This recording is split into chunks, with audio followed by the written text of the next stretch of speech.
where crimes are baked in every show, mysteries rise and truth unfolding. Ready, set, it's time to go. We sing it's time to go. Whistling clues, battering news, mixing stories, solving the lies. In this kitchen, secrets are broken with a spark in our eyes.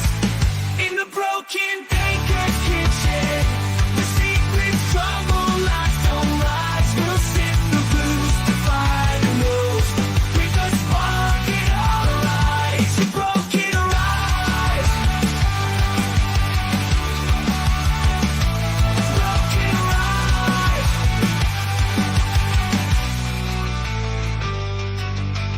Welcome to the broken baker. Get ready. Let's go.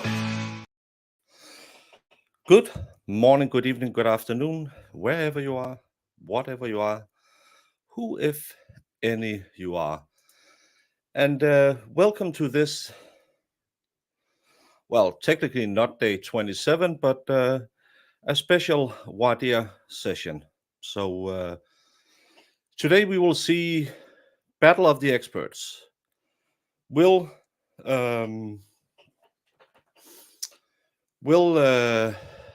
Lally be successful in keeping out people who have way more education than his expert with his 3 courses of 120 minutes?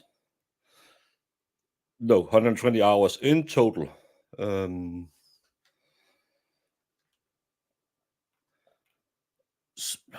just got an idiot. I love trolls. Talking about not being anything bad. Sebastian Müller with 20 gifted memberships.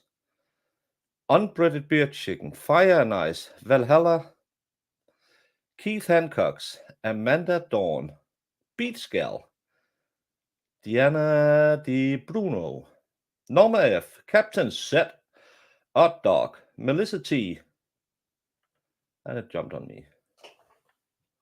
Melissa T, Amy Ritzner, Good Citizen, Mrs. C, Random Fantasies, Robin Lyman, Cat Silver, Jenny, Laura Watson, Rachel K. Thank you so much, Sebastian, for all these memberships. And now I have to do the math. That's 40. Thank you so much.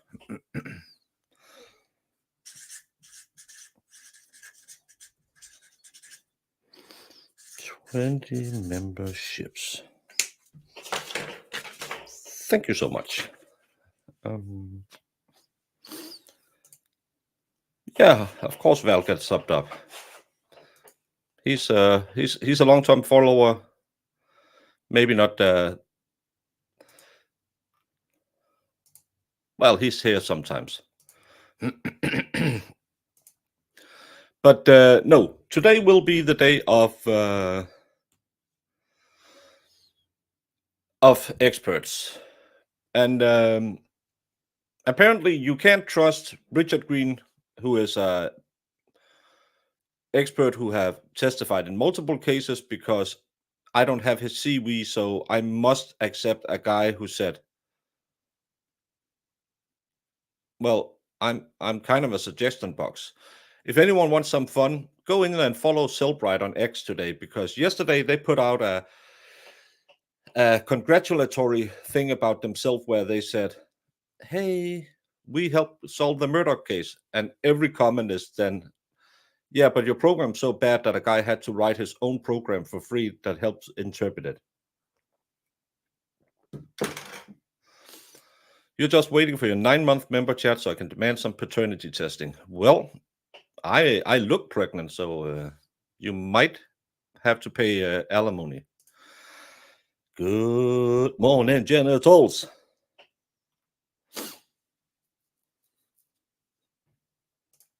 Ready for the sneak peek at the defense size? Exactly. Because that's the other thing we will learn today. Today, they will have to testify what they are going to talk about to see if they have expertise in that given field. And that's going to be really interesting, especially the 3 FBI guys, because no one really knows what they are going to say. We heard Yannetti, I believe it was, say they haven't talked to them other than when you have to be in court. They haven't talked about their testimony because it's probably sealed, because it's part of the federal investigation. It's going to be interesting. Also, could there be any gag orders? Probably not. You popped in just in time for Baker to be saying, "Good morning, genitals," with any sort of contact whatsoever. I always greet my genitals. They have been with me in a long time. You just went back and watched what you missed yesterday with the accident expert. It was painful. I believe the first stop he did after yesterday was go to the to get one of those hemorrhoid pillows, because he would have trouble sitting down after what Jackson did to him yesterday. That was really, really bad. But he deserved it. A guy saying "and stuff" as a description of how he figured stuff out. Who, what, if any, reasonable person would use this guy as an expert? He has no knowledge of anything. He's just sitting there saying, "How did the glass go there? I don't know. It just did." Jamie is working. She will be here a little bit later. Wait, these guys are glowies? Well, they are hired to do the forensic testing for the glowies. So just like the guy yesterday who couldn't really tell you where he worked, he also seemed kind of like a glowy. Yeah, imagine being so bad that your witness said, "God, please unalive me." Yeah, it was either "please unalive me" or "God unalive me." I'm not 100% sure, but I've never heard a witness before. But I've been sitting through this for, well, I took a little time off, so maybe 19 days. And when this case is done and I take my long case vacation, if anyone calls me within a week and said, "What, if anything, are you covering next?" there might be boxer fractures on my hands. I'm just saying. Because, oh, and the Mo Raiders. Hello, Mo Raiders. Yeah, he was the crime scene talker. It's like that bad movie with the horse. Yeah. Cream Pie Gang, thanks for being a member for 2 months, Julie. I would have asked, "Are you psychic?" Well, I'm psychotic. You can't spell psychic without psychotic.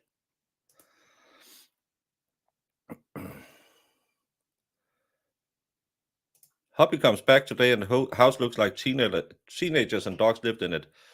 Well, if the hubby comes back today, maybe treat him like you did when you were teenagers.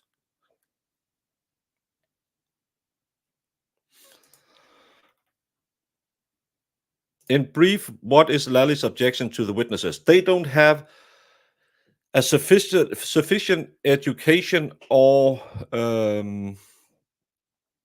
expertise to provide expert testimony. And the dog expert should be thrown out because Yannetti claimed there was no dog involved in it. We covered this, I believe, last Tuesday, maybe. In the middle of the night, I got up and looked at the papers, and Yannetti never said, we don't believe the dog did it. We just said we concede there's no dog DNA found on the body. So again, Lally made a little lollygagging. He lied of what was said. Hey, Cindy. Yeah, just imagine if the jury heard it. Sebastian, I'm pretty sure even though they are not allowed to, every juror is following this online when they get home, in the news somewhere.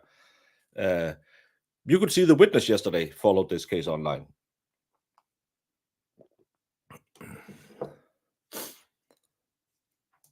Yeah, the Canton triangle, no physics. That's why you don't charge Lally a flat fee, gotta go hourly. Well, he's a public servant, so he's just getting paid for what he does. I'm pretty sure his objection is they are bad for his case. They should probably say something like that. But they are all working with this field. And again, we have seen other experts being sworn in who, yeah, I just saw a car crash once. Oh, well, you're an expert. Let's do it. Is it all the expert or just the doggy style one? The three crash experts who all have biomechanic engineering degrees or something like that, is not as qualified as a guy who was one of three guys who didn't flunk a class. And when did you learn to do that? In math. Well, we had math as part of the course. Well, okay. What does that mean? Good morning, Stephen. Well, you can listen along. I thought it was about not having detailed discovery on what they are going to say. Yes, this is the reason he wants to keep it out, because I didn't know what they were saying. But as Janetta said, we don't know either. And Auntie Bev said, I can't believe the defense would bring in an expert they don't trust. And he said, we have the same information you have. It's in the FBI record. Remember, they got those 3,600 pages of discovery from the FBI. So it's there. He probably just didn't read it. 111 degrees, I would die. Hey, Gil. No, the Silbright guy actually didn't get wiped that hard. And I've been trying to read up everyone who's trying to interpret what he's saying, and I'm still none the wiser. Is it a bad data set? Is it bad science? Is it correct? I can't tell you. And I think I'm at least average intelligent. And if I, after watching all of these people telling me how to understand it, and I still don't understand it, is Mary and John on the jury gonna understand it any better? So it's gonna be interesting to see what that Richard Green guy from Florida is gonna testify about. Oh, they don't own it. They work for one that specializes in insurance cases. Well, that's nice. Yeah, he was high educated. He wasn't highly, he was high. Did the state have any other theories or just this one? Well, if they're gonna bring this to court, they just have this one. They never looked anywhere else, and that's why the defense is going with the third-party culprit, saying we can raise enough reasonable doubt that you at least should have gone into Fairview to see if there's blood in there. That's what the third-party culprit defense is. It could have been someone else. So compared to the police expert yesterday, that laughable and the pig DNA, well, that's not worth mentioning. Yeah, it's not laughable to mention him compared to these guys. Much rumor about Karen's text message that she drove home, kids now alone in Canton. No one realized that she urges Day to come home. That's one of the things, Jürgen, that I said it in my recap video. If you just hit him, would you try to emotionally embezzle him to come home by using his kids, saying, I'm going home, your kids are hugging alone? Is that it? Wouldn't you have said, "Oh, go have fun with all your buddies. I'm waiting for you when you get home." And then when the police knocks on your door the next morning, you cry. Maybe it's just me who is a criminal mastermind, but that's kind of how I would have done it. I wouldn't have, and we know there will be voice messages coming in of her yelling at him as well. It could show she was in a heightened state of anger, but she's a woman. It is their job, yes. Can't believe there's no record of past searches on an open browser till the last one before. I don't understand any of it, I have to say. Troy, this is Canton, you know. Clocks don't work, GPSs don't work. It starts when it starts. It's set to start in 24 minutes according to the feed I'm leeching off of, but yesterday it started, I believe, 15 minutes before it was supposed to start. So I'm just sprouting my mouth, and then we'll see what happens when it happens. Oh, I need the other feed. The audio is bad on this one. Sorry. I should think before I press buttons. Come on. Come on, come on, come on, come on. This one. Yes.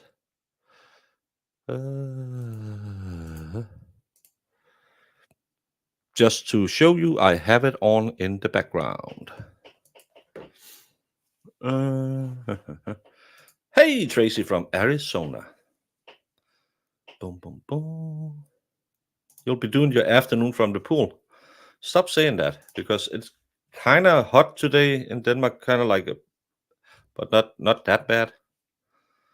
Yeah, they're trying to make her look like a maniac, Karen.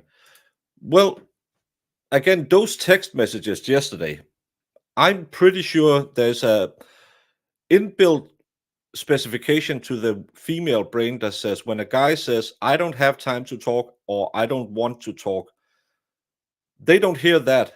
They hear, "Could you please contact me right now? I really want to talk." And I don't think it's on purpose. I really think that when God punished us for eating the apple, he took that little part out of the female brain that could hear men saying, "I don't want to talk." And no, nothing is wrong. Those parts just got disappeared. So he made sure we would be at war with each other for the rest of our life. So again, have any of you had those kind of arguments with your girlfriend saying, "Not right now. I'm really sick of you right now. I really feel like you did something wrong." And then 5 hours later, you're out testing the washing machine's dampener. Yeah, especially because he's been a dirtbag to her in the morning. Yeah, they probably need to finish up a whole carton. No, no, no, no, no. It's not going to be that bad. Tricky for us Aussies to watch all this live as it starts around 11 p.m. to midnight. It's been keeping me up with all sleep for weeks. Yeah, I have the same problem. I woke up after 2 hours yesterday and I just couldn't fall asleep again. So I've been sleeping all day. I'm sleeping my day away. Not all women are that way, just for the record. No, no. And not every tiger has stripes, but the majority of tigers are striped. Hello, Victor Manuel Gonçalves. I'm not sure how you pronounce C's in Portuguese.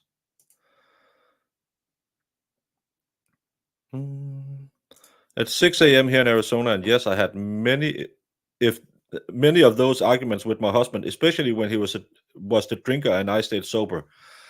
Yeah, that's another thing.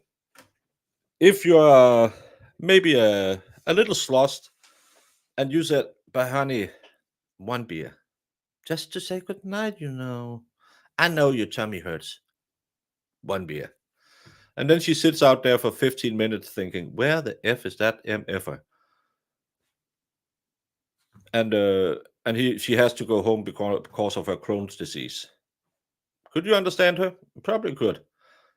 Again, even if you don't believe he went into the house and that's not what happened, do you believe she escalated from driving to his house where he planned on her having her staying till Monday to being as loving as they were, so loving that the Portuguese couple kind of got into an argument why he didn't treat his wife as John treated Karen. So on that car ride that takes 4 minutes, they got into such a heated argument. She gunned her car and ran him over. I don't know what kind of relationships people have been in where that seems reasonable. And believe you me, there's a reason I'm divorced. I met some cray crays around here. It's probably because of me I'm divorced. I might be cray cray, but still, I haven't run anyone over yet. Allegedly. We aren't getting all the context. If Karen Reed was really being treated like a babysitter with benefits, that sucks. I've been there. The text are a nothing burger. It's not a nothing burger. It's presented to the jury. They don't see the context. Does someone pick it up? That's what Lally is hoping.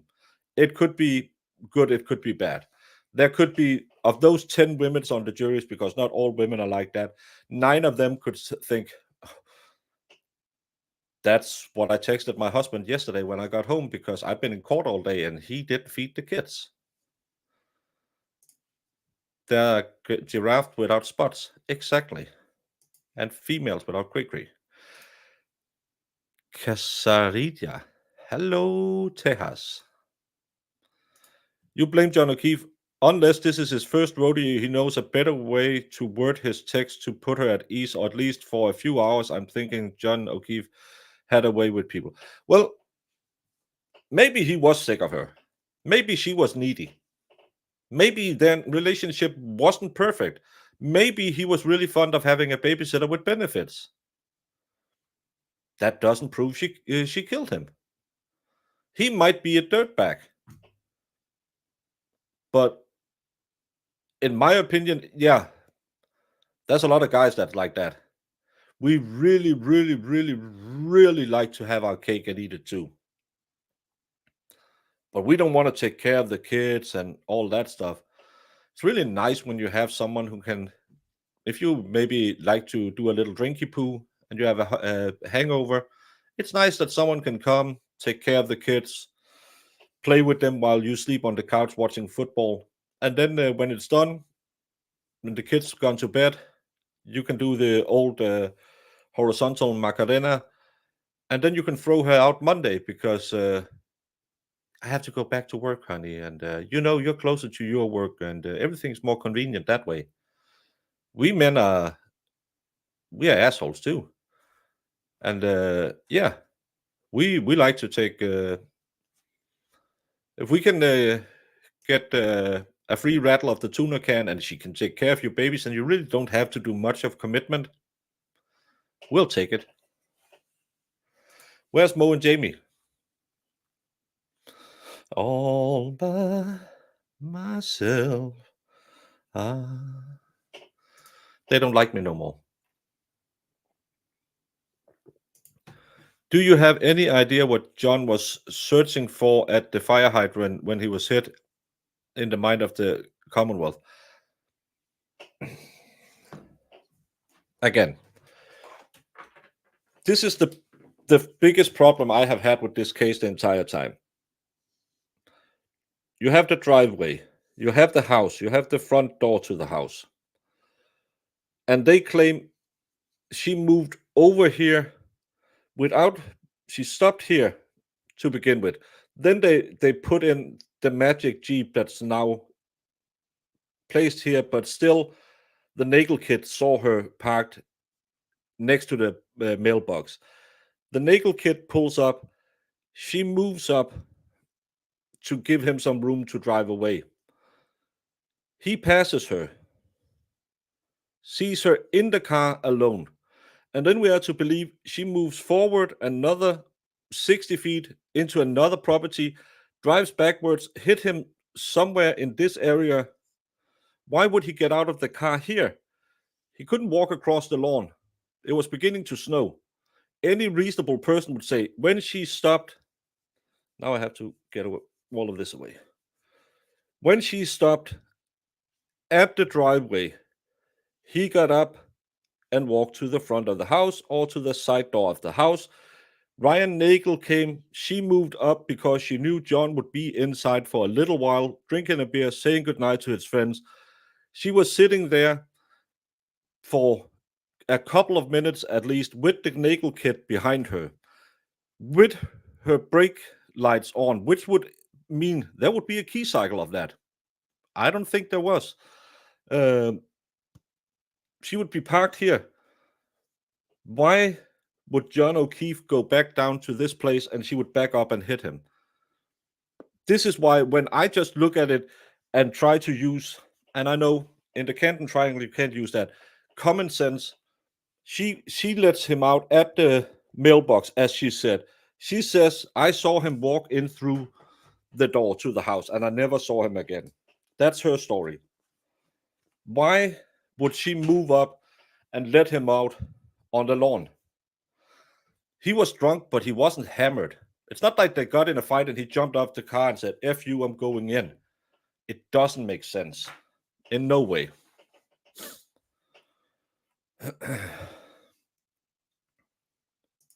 This is why they have au pairs. I thought we settled this debate. Yeah, but imagine having an au pair you don't have to pay for. Maybe she even have money enough to pay for that. Was Jen not the one who called Karen a babysitter? Yeah, a babysitter with benefits. And she called Carrie Roberts a motor mouth because she's such a B word.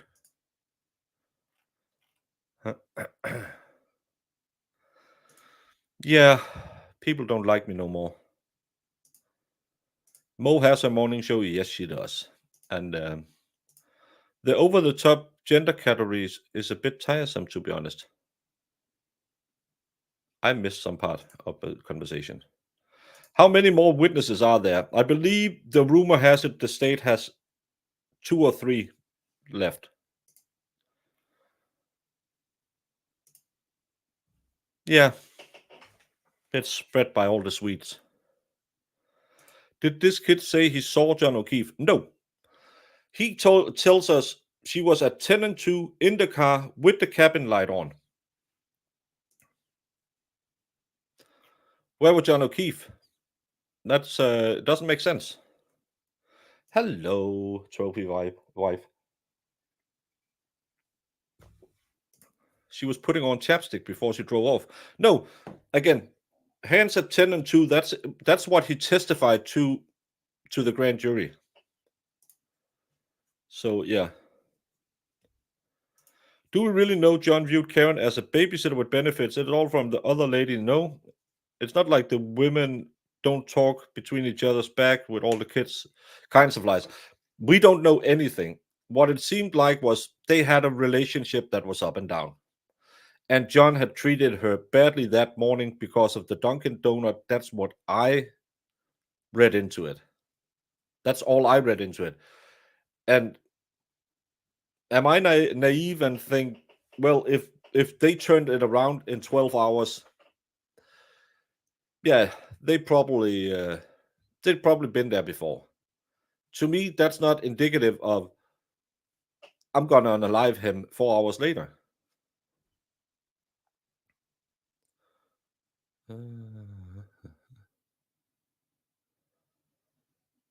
Karen was probably sitting with her engine running to have the heater on. She's skinny, so would feel the cold. That's why Brian Nichols saw brakes, taillights on.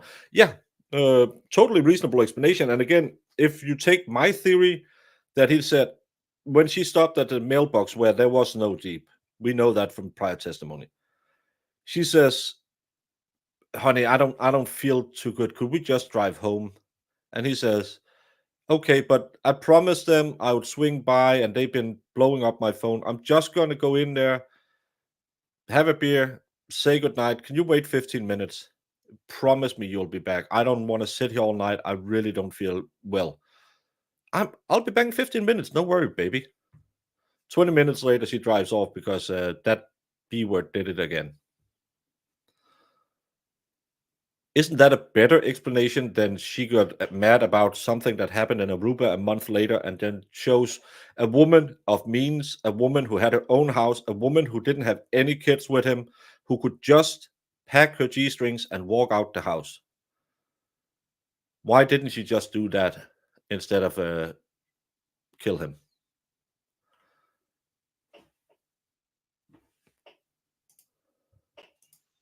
Look who's here. Morning. Wicked Wookie have fired you. He doesn't know you own the. Oh, okay. I'll leave now. You have more heated discussions with the postman. I actually think it makes John O'Keefe look like a bit of a knob. Yeah, it made him look like a massive knob because it was him blowing up because she was nice to his adopted kids. I can understand it because you don't want to spoil the kids. You have probably talked about this before. Maybe it works bad. You lose your head. Then she comes back and you think, oh, finally, some quiet. I'm just going to not answer the phone. And then that triggers that part of the female brain that says, he must really want to talk to me since he doesn't pick up the phone. So I'm better double my efforts. And then she starts to do another thing females are really good at. Men, we don't really, well, some men do. That's the what is he thinking now part. And he's probably thinking about the Roman Empire football or nothing. He could just be staring into a wall and 2 hours later think, oh, I better get moving. We don't think that much. That's why mind reading men are really easy because we don't think. So, what was he supposed to be out doing while she was texting him? Because it seemed like she was with the kids and he was No, out doing something. she was at her home. He was at home with the kids. It's the last two messages is after he's out of the car at Fairview. Gotcha. The first text, 8 o'clock in the morning, he blows up at her at the house. She goes back to her house, starts, hey, what you doing? Hey, can you pick up the phone, please? Hey, what you doing? Pick up the phone. Hey, please pick up the phone. I just want to talk. Hey, can you pick up the phone? And he says, I don't have time to do that right now. And then she thought, I better do it some more. And As we and do. then as I have experienced, not all women, most women. And then around 4 o'clock, it kind of shifts a bit. And at 8 o'clock, he's demanding her driving him home because his buddy don't want to drive if they go out drinking. And then the next text are at 12:40, 50, 51, saying, your kids are alone, I'm leaving. Because she also uses that trick of thinking, oh, he's emotionally attached to this thing, so I'll threaten that thing so he will transfer the concern to me and say, well, I'm an asshole. I'll better come home. He seems like a douche nozzle. I agree with that.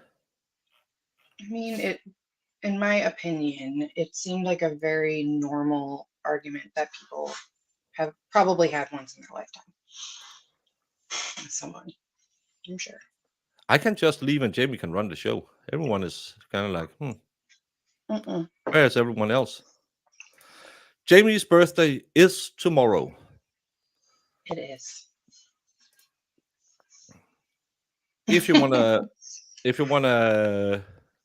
send her a little birthday present, in the end of this No. will be her Good her Lord. what's her name? Her lash fund. It is birthday this lash day today, so I am excited. this is her Cash App.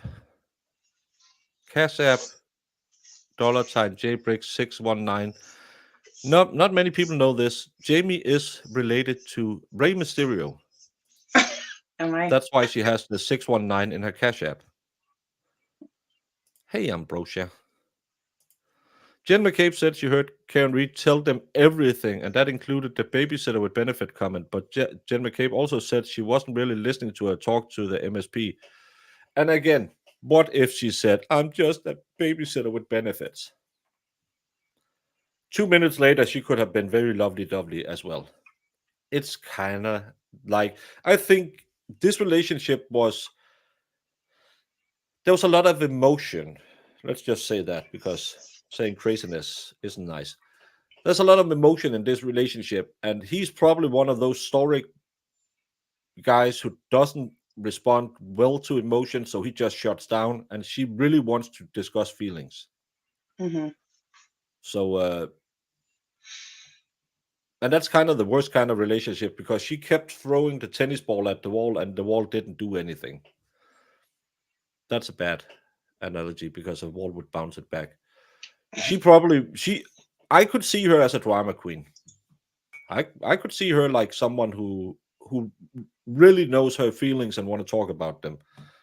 And I could see him, because he's a cop, as someone who might not really want to sit there and say, what do you feel when you feel that you feel something that you felt? And who's to say for me this? I mean, we like has this conversation been going on? Kind of where you're feeling sort of like, does he even want to keep doing this? Are we having the same argument all the time? I mean, I know they're bringing up specific things, but we don't know. And it could have just been this point where she's just like, what are we doing here? Are we going to continue this or what? That's what it sounded like to me. Just kind of Yeah. like, just tell me. Because I don't know, I'm like this in things too. Like, I just want people to be very honest. And sometimes you get those conversations where people are like, well, because he seemed like he was kind of like still trying to like keep her on the leash, but also like, I don't know. And you know how annoying that is for somebody. Like, just be honest. Do you want to still be with me or not? Like, I don't want to keep fighting for this relationship if you're not even in it. So that's how I read it, at least.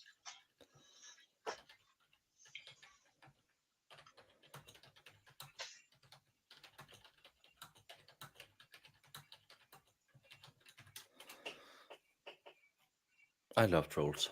They take so much more time. I think Jen McCabe had something against Karen Reed. I think you're right, because the problem with Karen Reed was she wasn't from Canton.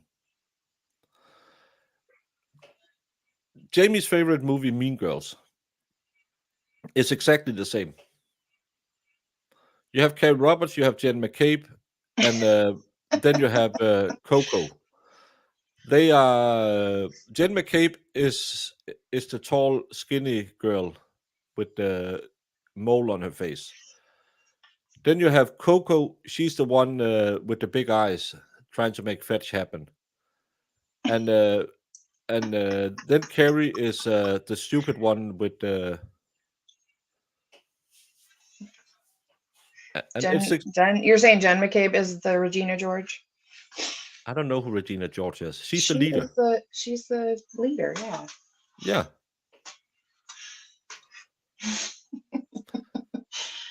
Absolutely not, Heidi.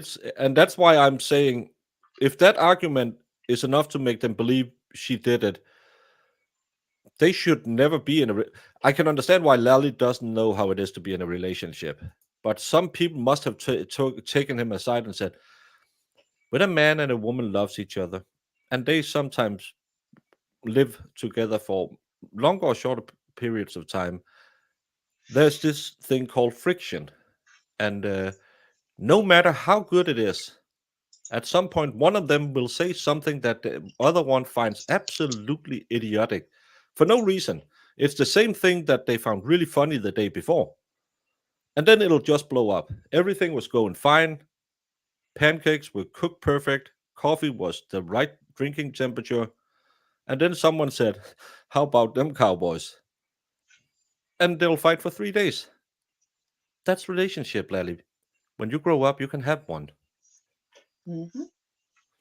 Could the defense argue for the rule of completeness to get all of the messages in so there's no lack of context? They probably could, but would you stand there and read everything into the record? It looked like she was active on it. I would rather try to beat it by just saying,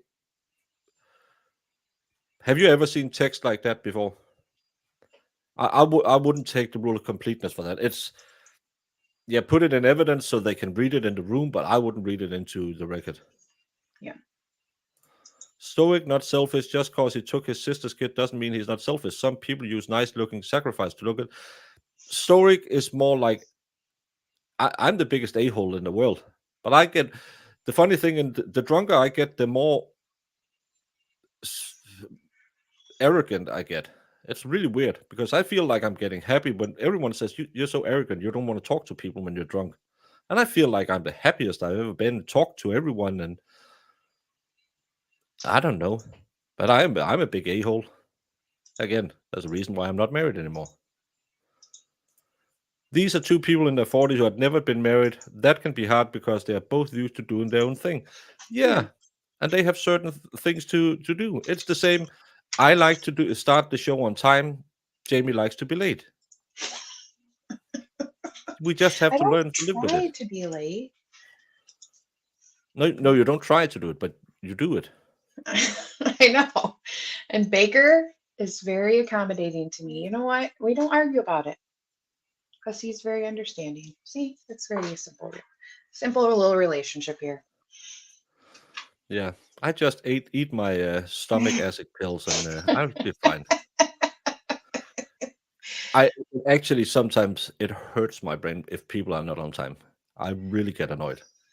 I know that now we know each other's patterns, so it's not as bad. But if you have to meet someone for the first time, and I'm always there 10 minutes before I have to be there, and if they're not there at the latest, at the time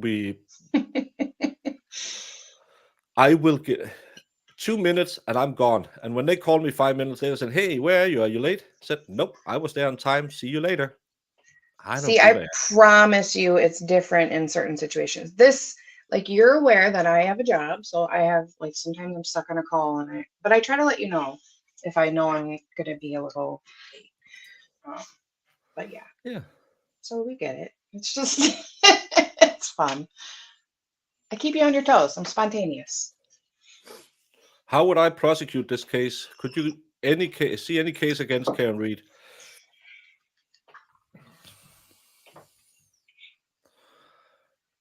You have to go with what you have now. Lally have to stick with what he has. What would I say in closing arguments? I would emphasize that everyone knew she was jealous, she was angry, they had a bad relationship. She had a tendency to fly off the handle, what we saw on Aruba. This night, she was clearly drunk, as we can see from the blood alcohol level, even though it doesn't show it. And we can see it from the video, even though we can't see it. Go check Aussie Insider's video where she tries to decipher how many drinks she had. And I would say she was drunk. She was hysterical, and she just had enough. She was treated like a babysitter with benefits. She couldn't take it no more. It's been a day where they've been arguing the entire day, and it just snapped when she got so drunk that she couldn't take it anymore. And you know, when you get drunk, it just bubbles over. It's not a good closing argument, but it's somewhere there I would do it. Audio in court. Finally. Yeah, it's like 9:30. So. Hear ye, hear ye, hear ye. No, not today. It's gonna Thank be what. you. Maybe put down, Judge. 22-117, the Commonwealth versus Karen Reed. I think she's Good being morning, convicted in counsel. that. Ms. Reed, are all of the witnesses here, Mr. Jackson? Not present. There you are. I'd like to hear from Dr. Russell first. Are you both prepared to? No, I'm so sorry. I could not hear you. I would like to hear from Dr. Russell first. Is that her name? Dr. Russell, yes. The order would be, I would propose based on scheduling Dr. Russell, Dr. Wolf, Dr. Racer. Okay, then that's good because that's the order I prefer. So, all right. Do you have a CV for her? Good morning. Morning time. Do you have a CV I could look at for her, please? Let me see if I have it in my notebook. This is the dog bite lady. I thought I did. Yes, I do. And she has not written a report? She's not. She's not coming in. All right. All right, let's bring her in, please. Your Honor, before we get started, can I get an understanding? We started to say that at sidebar the other day, and you said you wanted to put that off to get to the witnesses. But I need a little bit of an understanding of what the court's expectations are. My understanding of voir dire, which this seems unusual in terms of the timing of it. So the understanding of the voir dire is this is for the Commonwealth's motion to exclude this testimony. All right, that's what we're here for, the Rule 14 violation. Is that the same with Dr. Wolf and Dr. Rachel? Well, I thought that would help both of you. Commonwealth has nothing on that, and you say you haven't been able to even talk to them at all about this case. That's correct. So I want to find out if they have any credible, competent evidence to put forward. So we'll have a voir dire on them as well. But So for that- Dr. Russell, what we're doing here today is there's an alleged well, this appears to me to be a violation of the reciprocal discovery obligations of defense counsel regarding Dr. Russell. So let's hear from her today to see what the appropriate remedy is for this violation. So my intention is to ask her so I have, the court understands my sort of guardrails. My intention is to ask her what her qualifications are, which is that's the basis for voir dire. And that's where I'm going to stop. I'm not intending to ask her what her opinions are, conclusions. I'm going to ask her if she's come to opinions and conclusions, but I don't want to have to examine her concerning her full opinions or full conclusions, what she's based those conclusions on. It's unfair. We've provided the defense everything that the prosecution, everything that we need to provide to them in terms of disclosure. They've got the equivalent of a report. They've got a summary of what she's going to testify to. When was that provided? My order was 1 week from the start of trial, right? But we didn't, Your Honor, in fairness, they didn't even finish their discovery 1 week before the start of trial. She's not coming So it's a in. little unfair for us to be put on the 1 week from the filing of the certificate of compliance. Well, I don't know when there's, I can't remember. My co-counsel indications the day before trial. Okay. So during the course of, the trial is a dynamic thing. During the course of the trial, I did not know who Dr. Marie Russell was at the time that they filed their certificate of compliance. We then attempted to, and did, give them the reciprocal discovery that we were obligated to do after they filed their certificate of compliance. When? Within 3 days of that. We've been giving them information prior to that, but at least within 3 days of that. We've continued, so the record's clear, we've continued to get additional discovery from the Commonwealth in notices of discovery throughout the trial. They have not finished. In fact, during the trial, they interviewed Jen McCabe, apparently, had a full interview with her. Lieutenant Tully took a report, dated the report, and then they held on to that report until after she testified. The interview, the report, and the completion of the report were all done before her testimony. Do you need to call her again? Your Honor, that's not what, and I think the court understands, that's not my point. My point is not, I need to call Jennifer McCabe back. I've done the damage that needs to be done on Jennifer McCabe. The point is, I'm sorry, I missed that. You've what? I've done the damage that needed to be done on Jennifer McCabe. I don't need to call her back. The point is that what's good for the goose is good for the gander. The Commonwealth doesn't get to stand in the position of piecemealing and feeding us information, reports, discovery throughout the course of the trial. And by the way, when we then got seminal information about an expert that we did not know about, never met, never heard of, within 3 days of that, we provide everything that we have about that witness to the Commonwealth. They can't then turn around and say, oh, well, it's all the defense's fault. So we want to have a voir dire, which means that the euphemism for that voir dire is we want to have two bites at the apple. Okay. We want to be able to completely cross-examine her and go back to our expert. And if she testifies, cross-examine her again after consulting with our expert. That's 2 bites at the apple, and that's not fair. If the court wants to hear whether or not Dr. Marie Russell is qualified to testify about the arm injuries, that, I believe, is the parameters, the proper parameters of the voir dire, and that's what I'm prepared to do today. But I wasn't planning on getting into the substance of her testimony because that's been provided. And I don't think Mr. Lally should be able to get into the substance of her testimony because he knows what the substance is because, like I said, that's been provided. All right, so I disagree. I'm going to hear from the Commonwealth on this. Is it Ms. McLaughlin or Mr. Lally? Because you are. It's, you are he's part- exactly You're right. right, in my opinion, but I'm not a lawyer. Briefly, in regard to what counsel was referencing with Ms. McCabe, it was not a full interview by Lieutenant Tully. It was a, and I don't have it on me at this moment, but I can give the court a copy of that report. But essentially, it was Ms. McCabe met with Lieutenant Tully, looked at some video, and was asked a single question.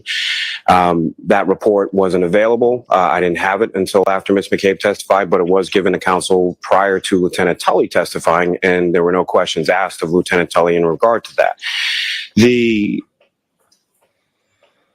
My issue, and you know, I wasn't asked. This is the judge showing bias at its finest. She made them do this every time, and they still messed up. They made defense give up all their info at the pre-trial hearing too. Yeah, and she can't recuse herself, and she won't. They have filed motions for that. Jackson is correct. Bev is wrong, but she hates him and will not give an inch. Exactly. This is. Yeah, I put a poll up. I won't tarnish the poll, but I have Asking for a voir dire as it proposed to, as it relates to Dr. Russell, is that we first heard of Dr. Russell on May 21st, which was, I think, 6 weeks into trial. Right, so that's what I asked, and you told me it was 3 days after the beginning of trial, Mr. Jackson. No, I said I said this to sidebar the other day, and I just said it again today. I let the Commonwealth and the court know about Dr. Maureen Russell 3 days after I learned about her, which was the 17th of May. I think it was the 17th of May. I had never heard of her. I didn't know who she was. We made contact. I determined that she would be useful for the jury in terms of specifically the injuries to John O'Keefe's arm. I then had one conversation with her, then immediately, within 3 days of that, turned that information over to the prosecution. So I didn't say that I gave this over 3 days into trial. That's not what I said. All right, but you were ordered to do it. Ms. Gianetti, what was the date? What, you had 1 week from when? The day before trial. So it would have been, I believe, April 15th. So what we knew as of that day, we were required to turn over. I need to take a quick recess. What? All right. Take a quick recess already. Bev, Oh, listen to me. You suck. yeah. Sorry, I overslept. Jesus, what were you doing jumping jacks? I had to take the dog out real quick before I could go.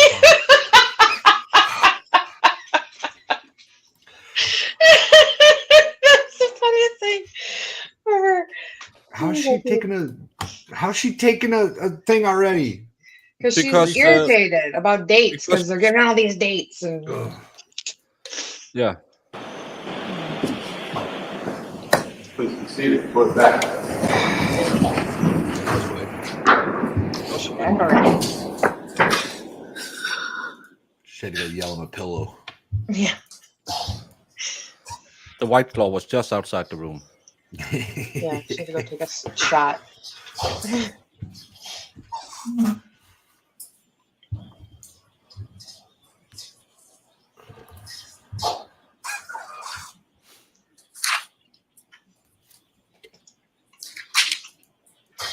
But I think that's kind of crappy that he wants to get into all of her testimony. So yeah, so he can go back and be like, this is what she said. Is this right? And then get to do it again. That's not fair. No, this isn't because the defense screwed up. The defense just got a late witness in. It happens. If anyone watched the AHJD trial, do you remember the TMC guy? He reached out to them Mid-trial. week 5. But I think Yeah. it's In different trial. with civil and criminal. Like civil, Yeah, they have a rebuttal. And Yeah, they but don't in still. here. But still, you can unearth new evidence during the trial, and then you're allowed to Oh, for at sure. least idea on it. For sure. Well, they should have known. Bev knows everything, so should they. I'm on the opinion the judge can make or break a case, especially if she don't allow the expert for defense that could blow Commonwealth's case out the water. Yeah, this will be highly biased. In these situations, you almost have to give the benefit of the doubt to the defense, right? Like you can't let Yeah, the state because get away this with would something the be defense biased not. against her defense. Yeah. Yeah. I would be amazed if she didn't let this witness in. Well, Yeah, and they of should course, let her in, and then if the Commonwealth has a problem, they get rebuttal. So bring in a rebuttal witness to say Yeah. no bueno. Yeah. Did you hear I used the Spanish word? Ooh. Are you proud? Yes, the state will have a rebut dial. Question. Commonwealth's motion. Commonwealth's renewed motion. Why? Well, I think Never everyone mind. who knows Bev Okay. believes All right, so that. the Commonwealth has moved that I exclude the testimony of Dr. Russell I will rule in favor. based on a violation of the reciprocal discovery obligations of the defense.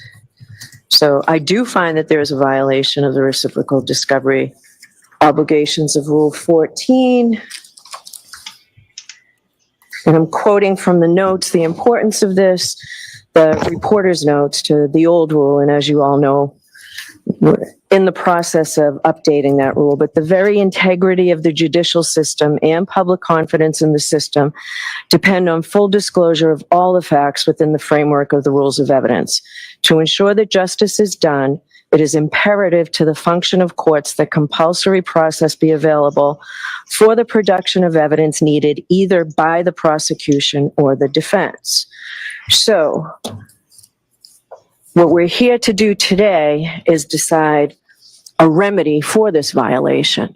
And that's why we're having a voir dire. I am not prohibiting the Commonwealth from anything on their examination of witness Mr. Jackson. The alternative is she doesn't testify. So the Commonwealth has not received the appropriate discovery from this witness. No way. Brandon is betting Valhalla a beer. She doesn't let her in. It doesn't sound Well, like she's she letting her in. said either they voir dire her or she doesn't come in. So then just let it go. Fucking let her- Yeah, it's right that this is proper, but it isn't proper that she want to throw them out if they didn't have enough time. Yeah. Because she has, the Commonwealth have broken every order she have given them of disclosure. So we're going to have a voir dire and they can ask her anything that they think they need to ask her. So Yeah, that's those are the parameters of I this meeting. understand. As long as I know the guardrails, that's fine. I just to close the loop on the record, my understanding, and this little can probably speak to this more intelligently than I can, but during the middle of trial, there was a witness that we had never heard of, we did not know and didn't have a report for, Who is that? Dr. Fowler, F-A-L-L-E-R. Okay. If the court remembers, is buried in the middle of about 75 witnesses. So he testified to alcohol levels, et cetera, and protocols at the institution at Good Samaritan. And we didn't have that information either. We didn't throw a fit. They said we were going to provide this information in a timely fashion as soon as we know that we're going to call him. He's going to be on our witness list. We didn't know one way or the other what he was going to say. We didn't have a report, and we went on about our business. That's what we were doing as well. And by the way, I would note that the notes and the report under Rule 14 require disclosure of information you have. I just don't want the court to think that we were sitting on information that we didn't turn over. No, I'm not saying that. It's just, this isn't as if it was something that the Commonwealth brought up and you needed to scramble. This is entirely of the defense position. So, I understand. all right, so that's the big difference. So why don't you go ahead and call her? Okay. May I be excused to call her? Yes. I think most of the people who have been covering this becoming encyclopedias of the case, because it's 26 days now. We're kind of been over this 11 million times. The only problem I have is I don't know, did it snow? I have to, Melanie Little might join us tomorrow for a live panel at 8 p.m. So, I'll be really happy to hear her insights. Only watching from my side of the screen. Commissioner, Ian, do you solemnly swear the understood in the court the case now hearing the truth, the whole truth, and nothing but the truth, so help you God? I do. Let's take this, yeah. Morning. Oh, look at her. She's so cute. Oh my God, she looks like my grandma. Does your grandma give you food home? Or is it I'm going to ask you to keep your voice up, speak right into that microphone, doctor, okay? Yes. Thank you. All right, go ahead, Mr. Jackson. Thank you, Your Honor. Good morning. Could you please state your name and spell your last name for the record? Yes. Marie Russell, Russell. And I'm going to echo what the court just indicated. The air conditioners are on, so please keep your voice as elevated as possible and speak.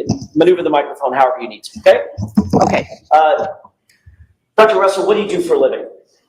I am a retired emergency physician and forensic pathologist. And tell me what education you have, going all the way back to the beginning, that qualifies you as an emergency physician and former pathologist before you retired. Okay, well, I've had about at least 16 years of formal education beyond high school.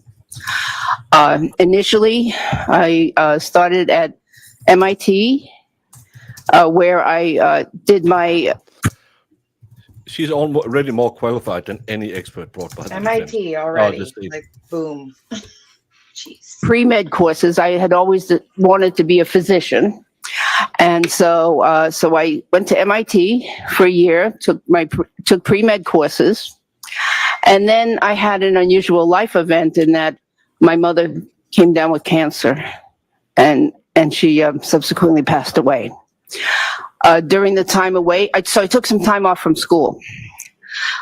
During that period of time, I decided to explore another interest of mine, which was law enforcement.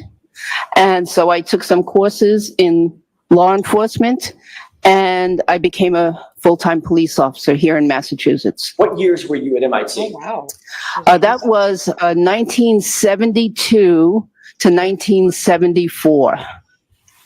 Did you go to the police academy? I did. Once I became a police officer here in Massachusetts, I attended the Boston Police Academy where I graduated. What year was that? That was in 1977. During the course of your training as a police officer, did you have any specialized training in hit and run and accidents and investigations? Yes, I did. And which agency did you work for as a sworn peace officer? I worked for the city of Malden full-time for 7 years. That would be from 1977 to 1984 approximately? Correct. During that time, did you continue your education in any way?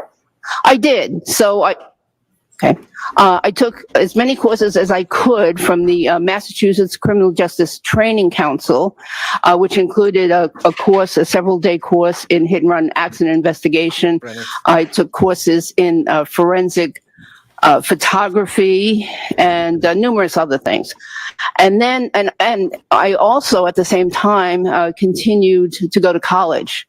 And I did that part-time, where I eventually got a bachelor's degree of science in psychology with highest honors. What institution was that from? An equivalent expert witness to the prosecution be someone who dissected a frog in 7th grade and took a CPR course. Yeah, she has already more experience than 95% of the witnesses combined on the other side. Only the medical examiners have more training than she has. That was from Northeastern University. And that was a Bachelor of Arts in Psychology? I think it was a Bachelor of Science. Got it. Subsequent to your Bachelor of Science degree from Northeastern, did you also advance your education further, formally? subsequent to. So yes, so I decided that I did want to pursue a medical career. And so I then attended medical school, University of Massachusetts Medical School, full-time for 4 years. Did you ultimately get a degree, an MD degree from UMass? Yes, a Doctor of Medicine degree in 1987. So you were there from 1983 to 1987, is that right? That is correct. And did you do a residency? I did 2 residencies, actually. Most people do 1, but I did 2.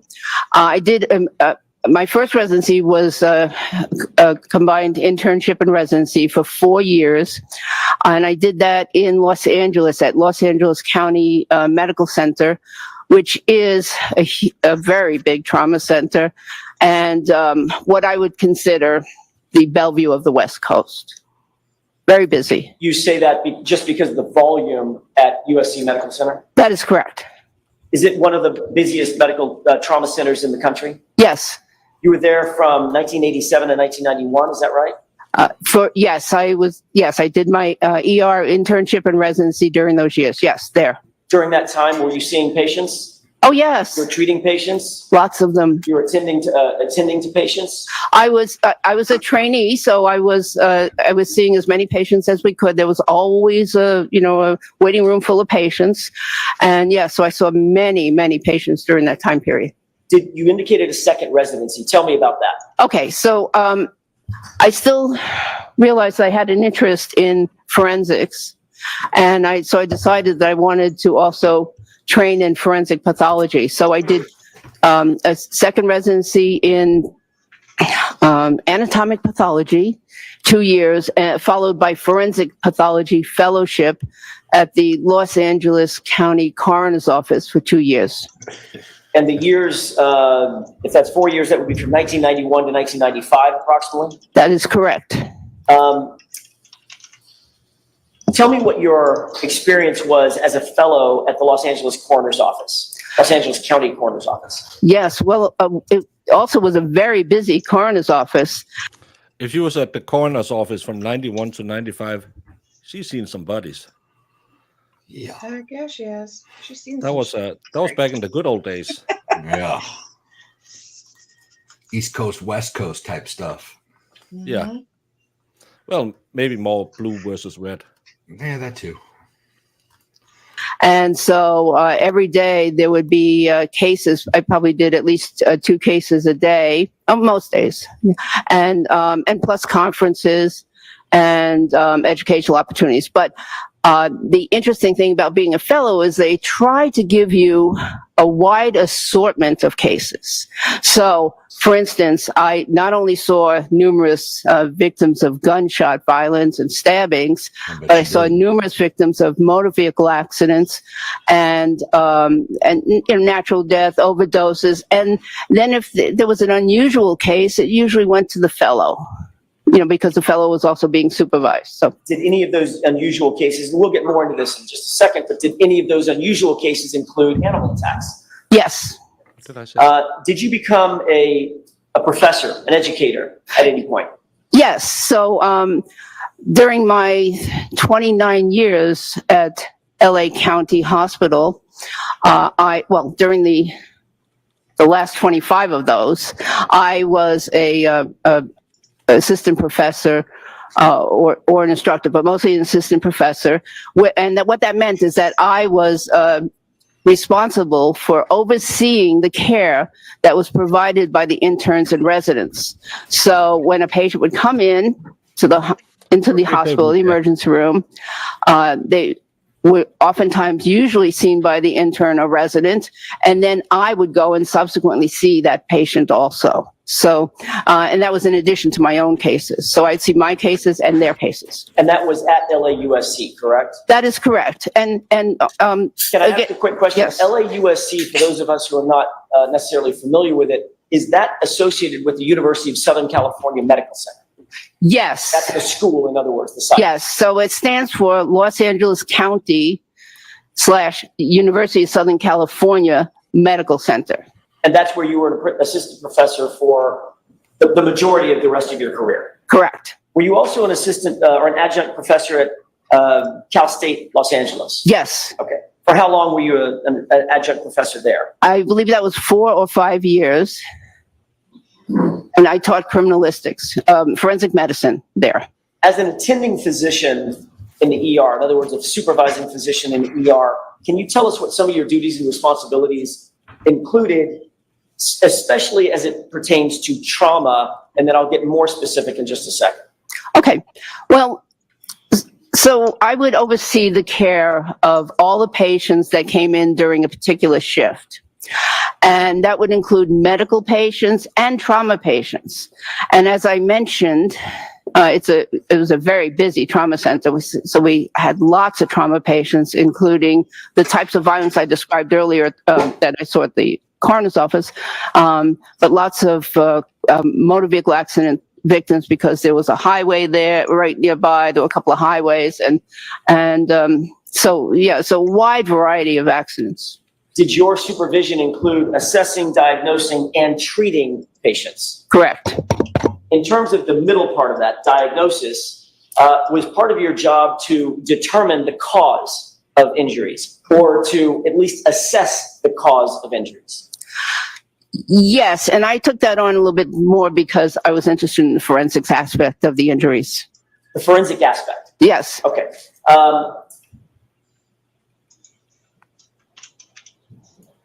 During your time at LAUSC, even after you left the Los Angeles coroner's office as a fellow, did you continue to stay in contact with the coroner's office and have a relationship with the coroner's office as a supervising physician? I continued to stay in contact with the coroner's office, and I used to attend their conferences as often as I could, not as a supervising physician, but as a physician and a graduate of their program. During your tenure at LAUSC, did you ever become the director of any programs at LAUSC? Yes. Does that include the director of Center for Life Support Training? Yes. What years was that, if you remember? I don't remember that. Early 2000s, late 90s? Yes, that sounds about right. Okay. And we would conduct lots of courses, including trauma, life support courses. Did LAUSC incorporate a quality improvement program? Yes. Within their institution? Yes. Did you become a director of that as well? Yes. So you were director of Center for Life Support Training and director of LAUSC Medical Center Quality Improvement, is that right? The quality improvement was for the emergency department. Yes. And did you also become the director for jail medical services? Yes. What is the association between LAUSC and the very, very expansive jail system in Los Angeles County?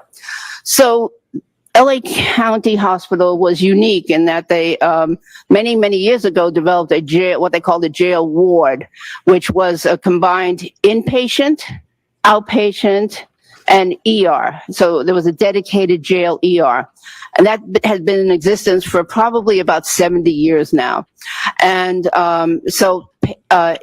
patients that were placed under arrest by either LA sheriffs, LAPD, California Highway Patrol, or any of the municipal agencies in the area, and I think there were about 70 or more municipal agencies, could bring their patients to the LA County jail ward where the patients would get treatment.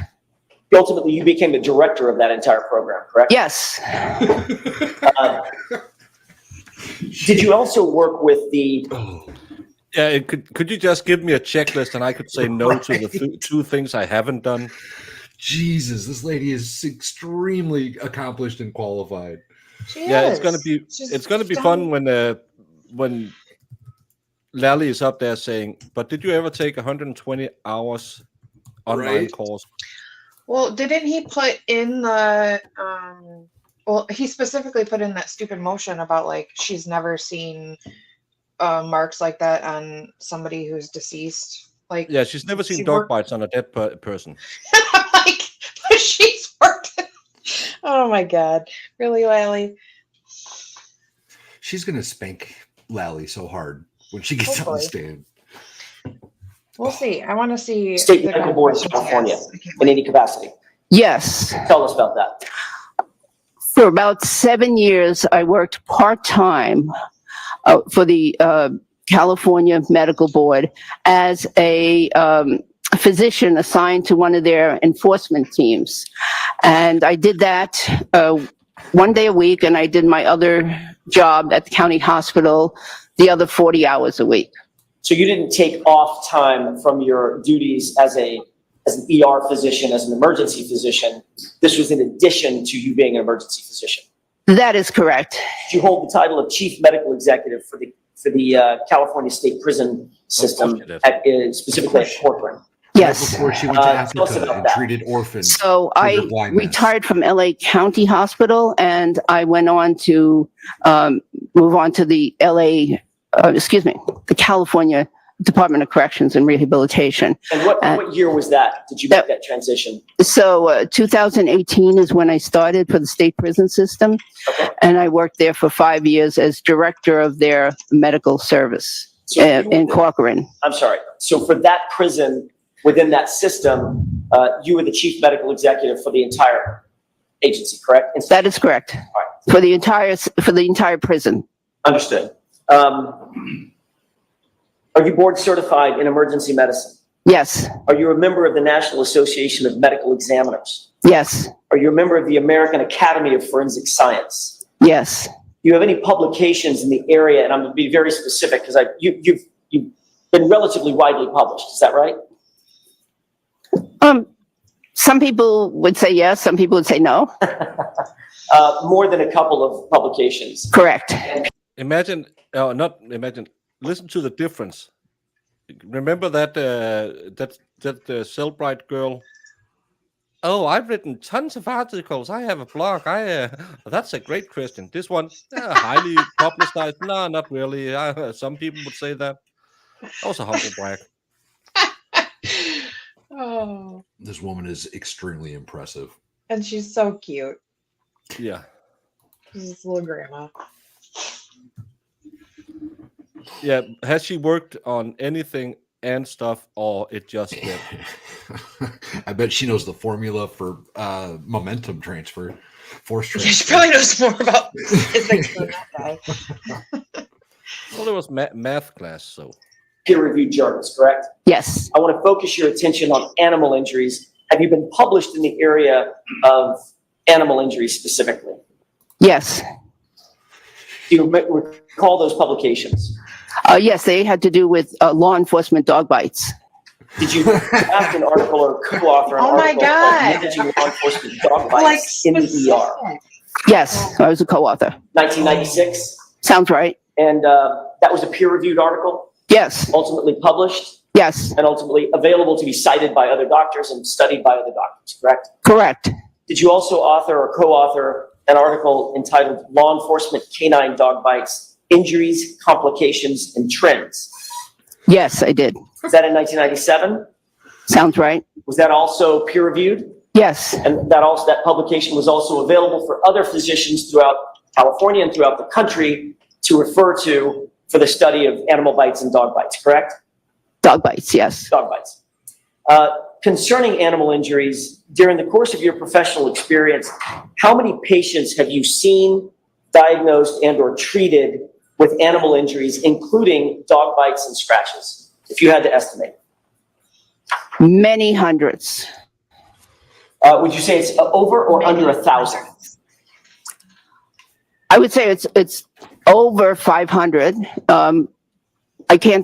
I don't know because we didn't keep really good records back in the earlier days. But it's safe to say you've seen hundreds and hundreds and hundreds of dog bites and scratches. Yes, in my 29 years at LA County Hospital, yes. And my dog bites I took care of and dog bites that the residents took care of. Yes. And you've even published articles and studied, not just seen them, but studied dog bites and dog wounds, correct? Yes.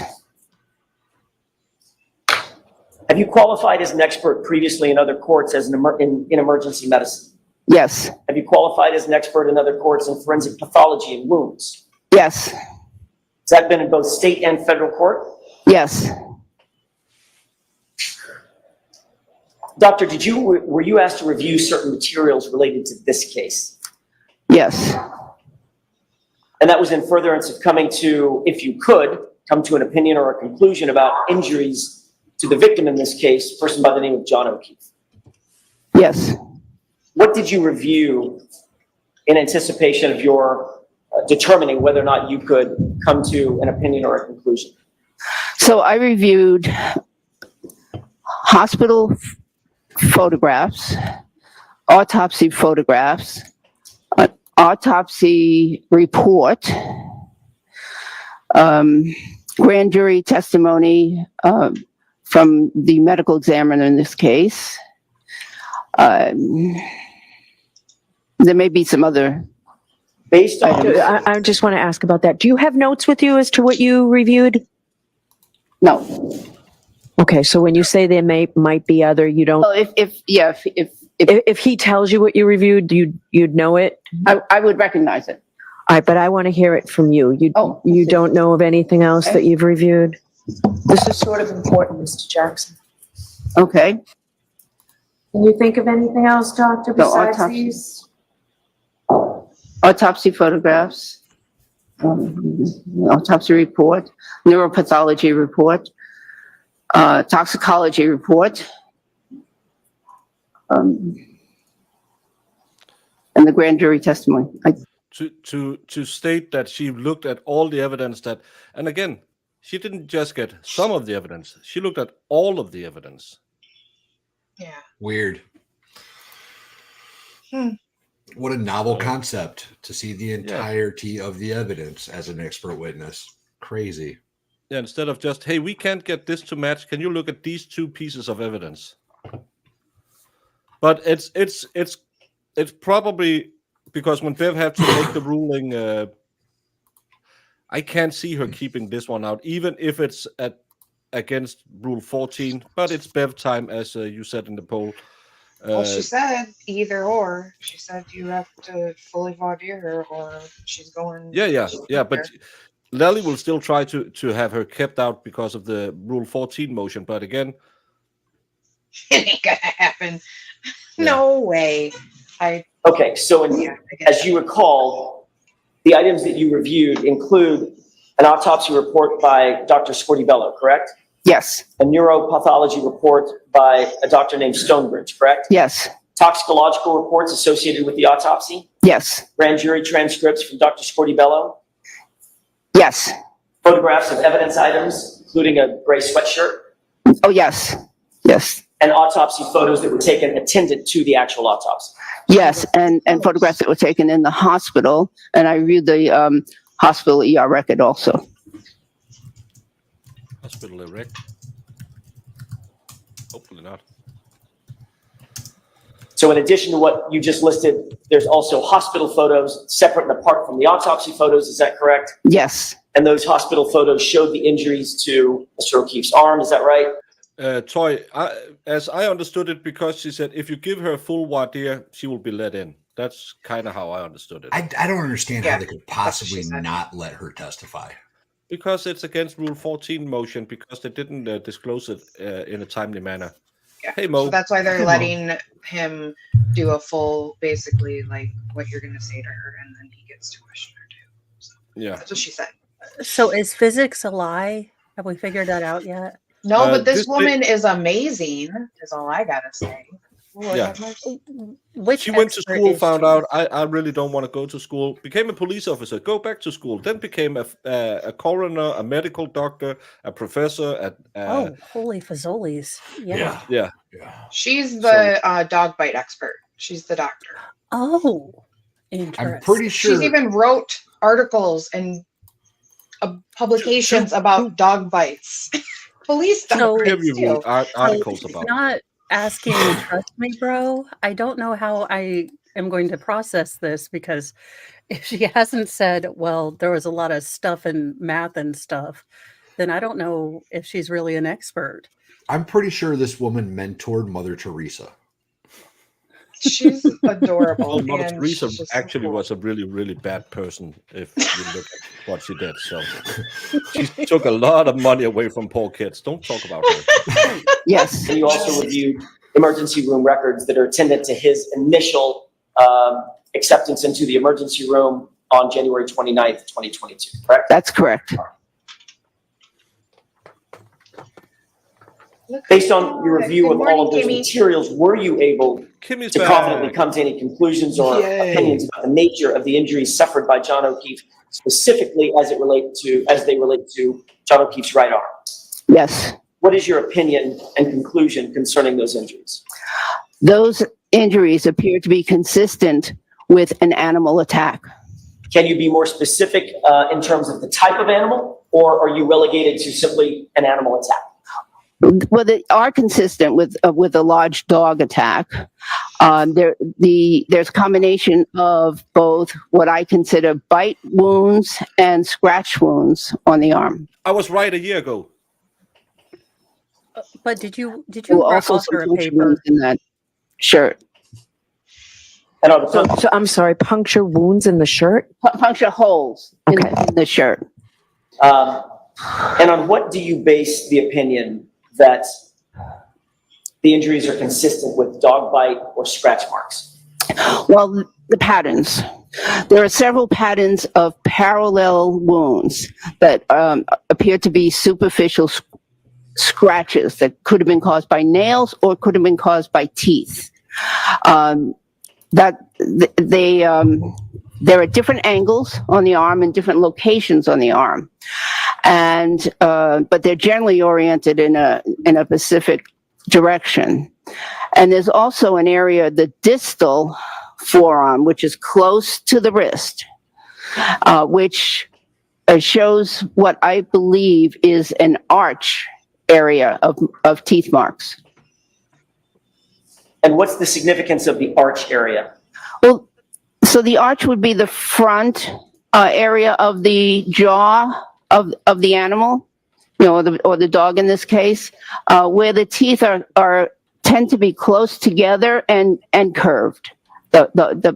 There's a curved pattern to the configuration of the teeth. Let me have just a moment, Your Honor. Yes. Yeah, this woman's going to totally just destroy Lally's case. Can't wait Yeah. to But hear his stupid questions. Did she claim that it just happened? Because Did I know he- that's I mean- science. Did she look at a possible side swipe pirouette dumpster dive after an exploding, tail light? Because I think that's where Lolly's going to get her. Kimmy, Yeah. I'm with you. He's going to totally destroy this chick who went to college and stuff. Because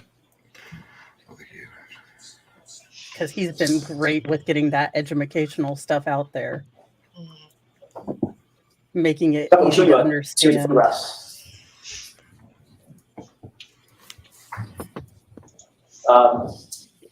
May I approach, Your Honor? Yes.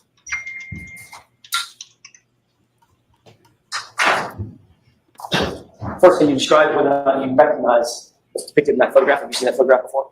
Yes, I have. Is that part of what you reviewed in coming to your opinions and conclusions? Yes. What is that a photograph of?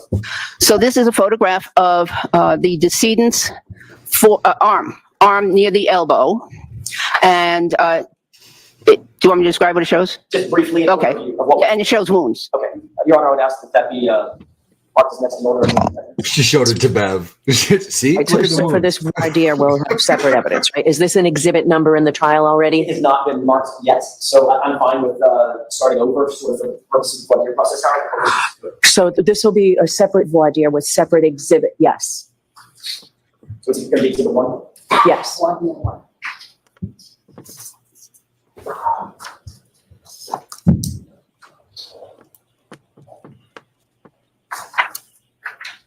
Your Honor, I want to move this along. This has been marked, but I think. Hold on. Okay, I'm so sorry. This one of the three has already been marked, but if, just for consistency, I'd rather mark it additionally for voir dire. need a separate record for voir dire, May I approach? yes. This one's already been marked, but I'll remark it. And if you'd tell me the exhibit numbers that they are. Oh, now you're gonna make it. So you're putting these in now, there's no objection, Mr. Lally? For purposes of this, no. Okay, so we'll mark these now, but Does that May I mean Miss approach? Dick's going to try to object? in trial. Right. For purposes of this, no. It's The one with the label devastating to my 2258 case. Your You're Honor. gonna has try to previously keep been out marked on autopsy trial. photos? Get out of here, I bro. would ask that this be marked as the next name order for the 1 year. But what I want is the exhibit number at the trial. I'll get that for you. Oh. Then why can't you run it? I believe it's at 19. Okay.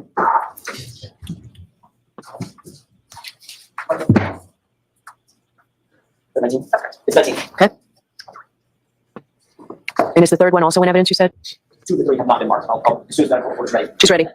May I just establish foundation? Yes. And then the following 2 photographs that I just showed you, Doctor, do you recognize those? Yes, Did you also review those in terms of, in furtherance of coming to your opinions and conclusions? yes, Do they also appear to be different photographs of John O'Keefe's arm? yes. I will move the admission of both of those, Your Honor, for purposes of 1 year. There's been no objection to them, so they're in. They're already marked. I just need to know which one's 2 and which one's 3.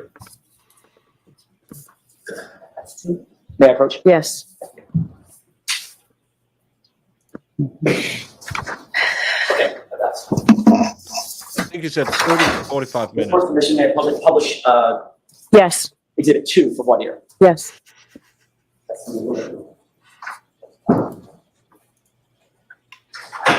Is this a photograph of the of John O'Keefe's arm? Yes, Is this one of the several photographs that you reviewed and coming to your opinions and conclusions? Now Yes. I want to ask you a couple of questions about this. There should be a laser pointer on the desk. okay. Can you explain for the jurors what it is about the injuries that assisted you in coming to your opinion and conclusion that this is from an animal attack? Okay, there's several patterns here. So for instance, let's look here, right near the elbow, the exterior part of the elbow. There's these 2 linear marks, which appear to be from upper teeth, and 2 punctures below those, which are superficial, meaning they didn't go very deep into the skin, but they appear from the lower teeth. So that's one pattern. There's another pattern close to the shoulder, which shows parallel marks, these 2, and maybe a third one in the middle, parallel marks that are oriented at a certain angle, and these are superficial wounds, which are consistent with teeth marks. They also could be possibly consistent with nail marks, but With what? nails from claw, yes.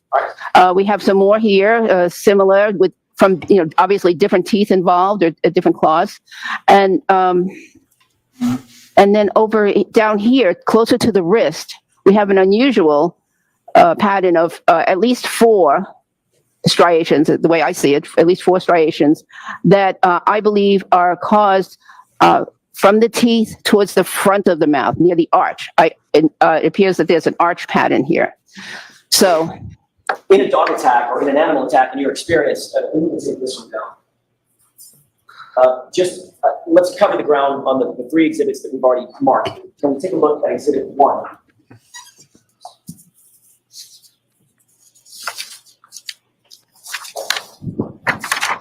Is this just may I publish, Your Honor? Yes, I apologize. Is this just a close-up of the same injuries? yes, And do these appear to be consistent with what you just testified to in terms of either teeth or claw marks, especially as it relates to the area closest to the elbow? yes, And then looking at exhibit 3. May I publish? Yes. Is this a close-up view of the area closer to the wrist that indicated those parallel, you used the word striations? yes, All right, and these appear to be taken, attended to the autopsy as opposed to the other photograph, exhibit 2, that was taken in the hospital. Is that right? that is correct. All right. And would the time difference account for the slight change in the nature of the wound? It could, Photograph of the wound, I guess? it could, or different technique, yes. Okay, let me take this down. Did you take into consideration the lack, in coming to your opinion and conclusion, the lack of other injuries, for instance, fractures, broken bones, or deep bruising, soft tissue injuries? Oh, yes. How did that play into your opinion? Well, so of course I considered, what else could have caused these wounds, before coming to my conclusion. And so I wanted to rule out other things. And there were no significant major bodily injuries outside the head. There was nothing, there were no fractures of the long bones, the chest, the pelvis, the arms. So yeah, I hope this is a face of a guy who is listening, not a guy who is dead set on just getting Karen got. I think he's having constipation, and in light of all the behind talk, I think we're going to be kind to him today. Although maybe that last crash reconstruction expert, he did look a bit peaked and sickly at the end of that. Even if he doesn't realize yet that this is pretty messed up, I think that he will eventually. Yeah. Yeah. I think he sees enough, and he, I hope so. If you let this lady in, Lally might not show up to court that day. so having seen hundreds and hundreds of car accident victims and people hit by cars, I ruled that out very quickly. Okay. Oh, And it's gonna go in back. So yeah, no fractures of the long bones, the chest, the pelvis, the arms. So yeah, so having seen hundreds and hundreds of car accident victims and people hit by cars, I ruled that out very quickly. Okay. And in terms of the injuries that you did see, especially as This is a lady who wrote the book on dog bites and worked in a trauma unit. I ruled it out very quickly. Well, Is that what you say boom about? Yeah, mic I drop. mean, yeah. yeah. I can only imagine how. I just cannot wait for Lally's questions. Wally's going to be like, but it was snowing in physics. You can't physicsology this out. they're attended to the arm, based on everything that we discussed today, is it your opinion, based on a reasonable degree of scientific certainty, that those injuries are consistent with an animal attack as opposed to a motor vehicular pedestrian incident? Yes. Thank you. Go on, Lally. Lally. Give it a go. All right, Come Mr. on, Lally. Lally. Let's hear it. Let's hear Come on, this. Kim. Where Have you ever seen a car? Oh, good Lord. He's better than ever. Good morning, ma'am. Jesus. Good morning. Let me take you back to, you were talking about some police training that you had received when you were in the academy or while you were working with the police department here in Massachusetts. Is that right? Yes. Okay, what kind of training or what did that training consist of? Well, I attended and graduated from the Standard Police Academy at that time. And then I took additional courses that were offered from the Massachusetts Criminal Justice Training Council. And these were taught generally by experts in their fields. And they were on a variety of subjects that are listed in my CV, included, the hit and run accident investigation, forensic. Just for a minute, just in reference to the training as it pertains to hit and run accidents. What- You asked, you moron. Oh, well, mechanisms of how accidents occur, mechanisms of how to determine, what vehicle was involved in an accident. I don't, it was a long time ago, but yeah, so determining if people were struck by vehicles, what vehicle was involved, or if it was auto versus auto accident, what vehicles were involved. And I don't mean to belittle this training whatsoever, but is it fair to say that that was relatively rudimentary training that you received in the academy? Just like your expert? Oh, Probably, I would not, yes, Oh. okay, probably. If you, Wouldn't that be the exact training Or that his anything like expert that, had? correct? that is correct. And am I correct in you indicated that you're board certified in emergency medicine, is that right? That's correct. And so you're not board certified in forensic pathology or anatomical pathology or any kind of pathology? That's correct. And the last time that you worked as a coroner, when was that? Last time was in 1995 when I was doing autopsies for the coroner's office. I have since, though, consulted on some cases from the LA coroner's office. What, about 30 years ago? Is that about right? For autopsy, yes. Now, have you ever testified in a case in which either Mr. Jackson or Attorney Little were counsel? Not that I'm aware of, no. And when was it that you first were contacted in reference to this case? The first contact was May 15th. May 15th of what year? May 17th, excuse me, of this year, 2024. Yes. And you went through a list of things that you were provided and you reviewed, and you mentioned hospital photos, correct? Yes. Autopsy photos, is that correct? Yes. An autopsy report, is that correct? Yes. Grand jury testimony from the medical examiner, is that correct? Yes. A neuropathology report, is that correct? Yes, Toxicology report, is that correct? yes. And then I think you also remember some photos of some clothing items, is that correct as well? Yes, a shirt. And Anything else? yeah, hospital ER record. Hospital ER records? Yeah, yes. Anything else that you can think of? No, Did you ask for anything else to review? no. What? Is he going to try to say that she didn't have? Were you told of any other material that was available for your review that you weren't then given? A lot. of Well, them. I requested that that I focus in on the wounds, so I didn't ask for a lot of material in this case. But fair to say that you were looking for anything and everything, material to the wounds that you were asked to look at, correct? Please say that again? Sure.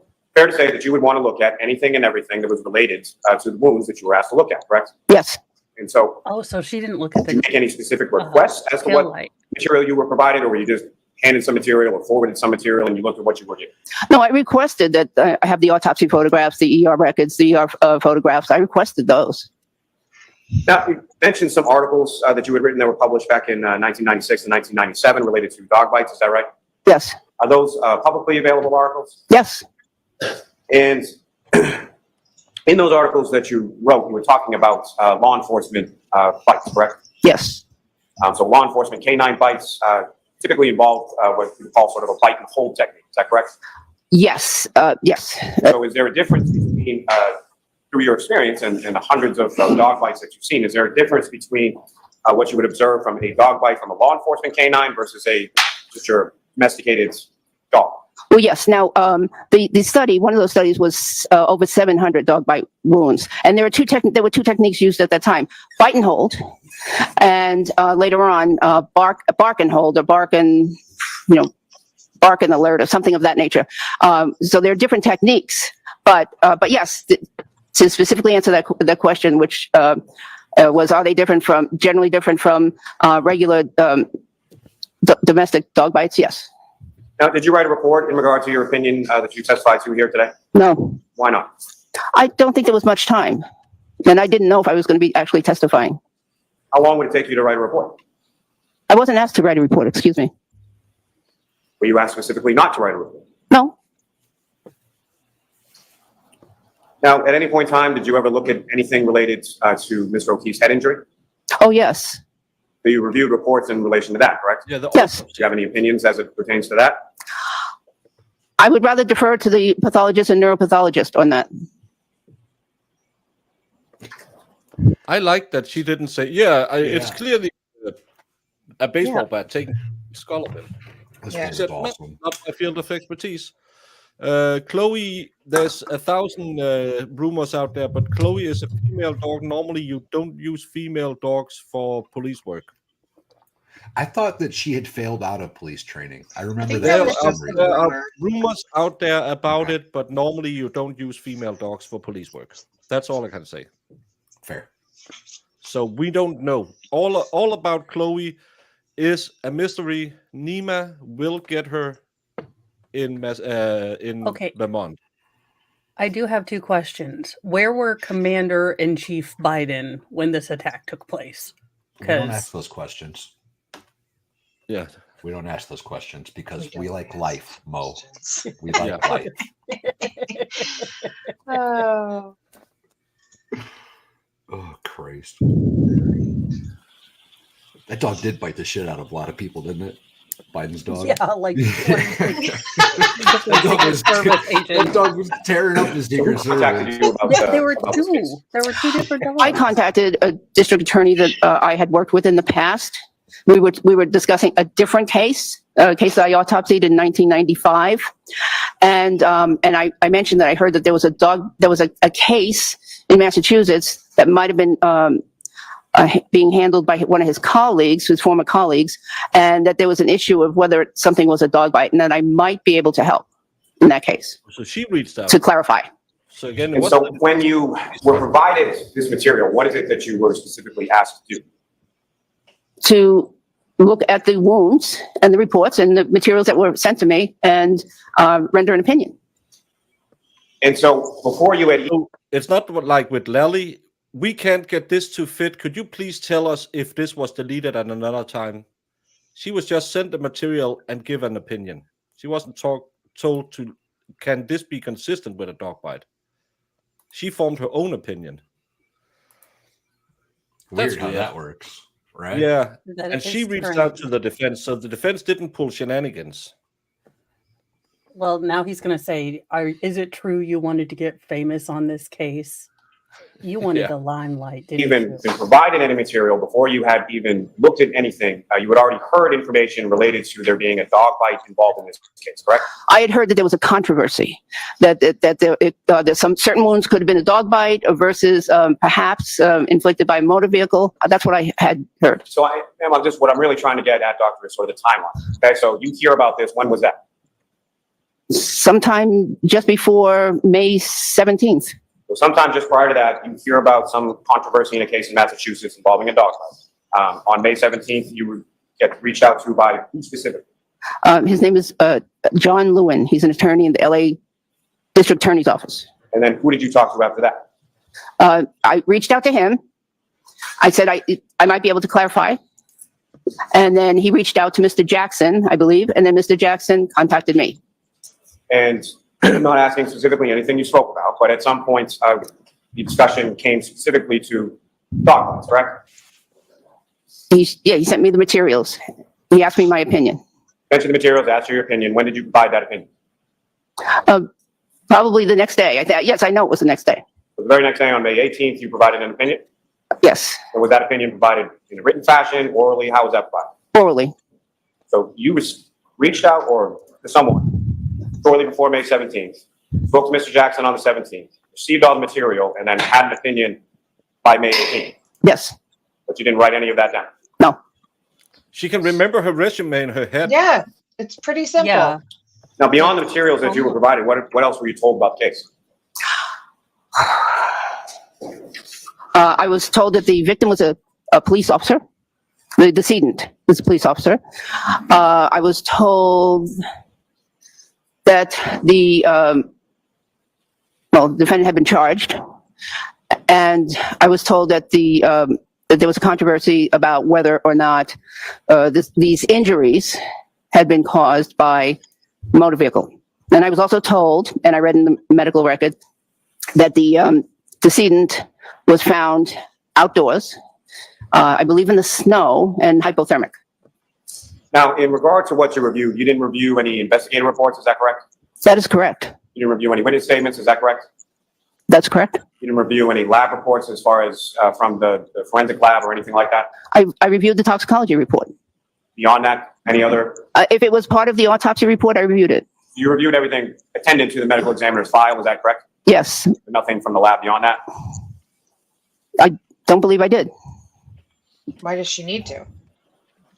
Now, Because this first instance, when you say you heard about it, how did you hear about it? Why does she need all this? Well, I believe it was via a headline that I received in my email from the from Boston Globe headline.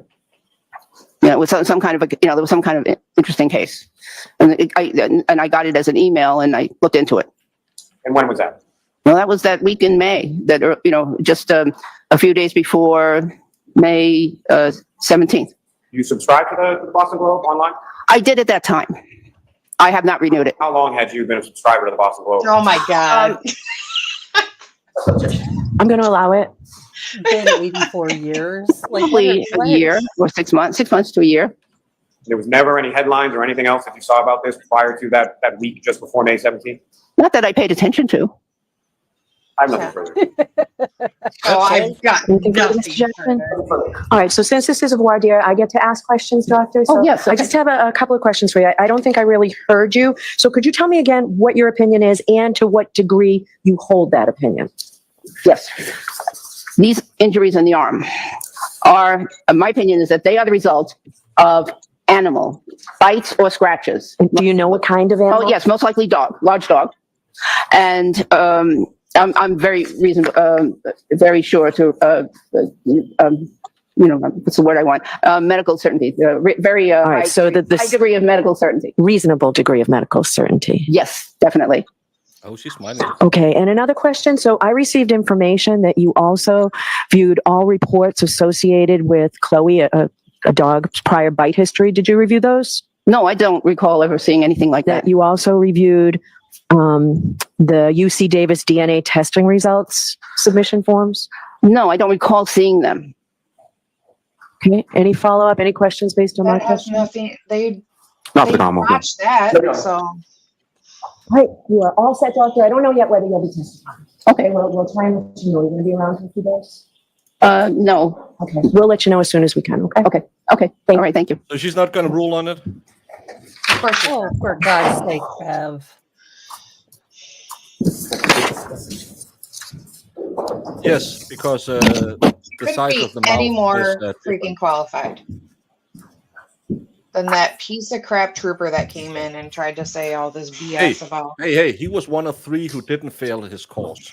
Oh my God. Yeah, And he had was a no smart one. experience in dog bites, but he knew that He it knew. was a side So swipe. now we're going to hear the terrible voicemails, and then this is going to be what I guess pushed Karen over the edge. Yeah. He couldn't tell you how he knew. So I would like to hear argument on this witness before we hear the other witnesses. So, and Ms. Giannetti, I asked you the other day whether she reached out to you or you reached out to her, and you said there was an intermediary. But my concern was whether she came out of nowhere and reached out about this case, and that seems to sort of. It wasn't Mr. Giannetti, it was me.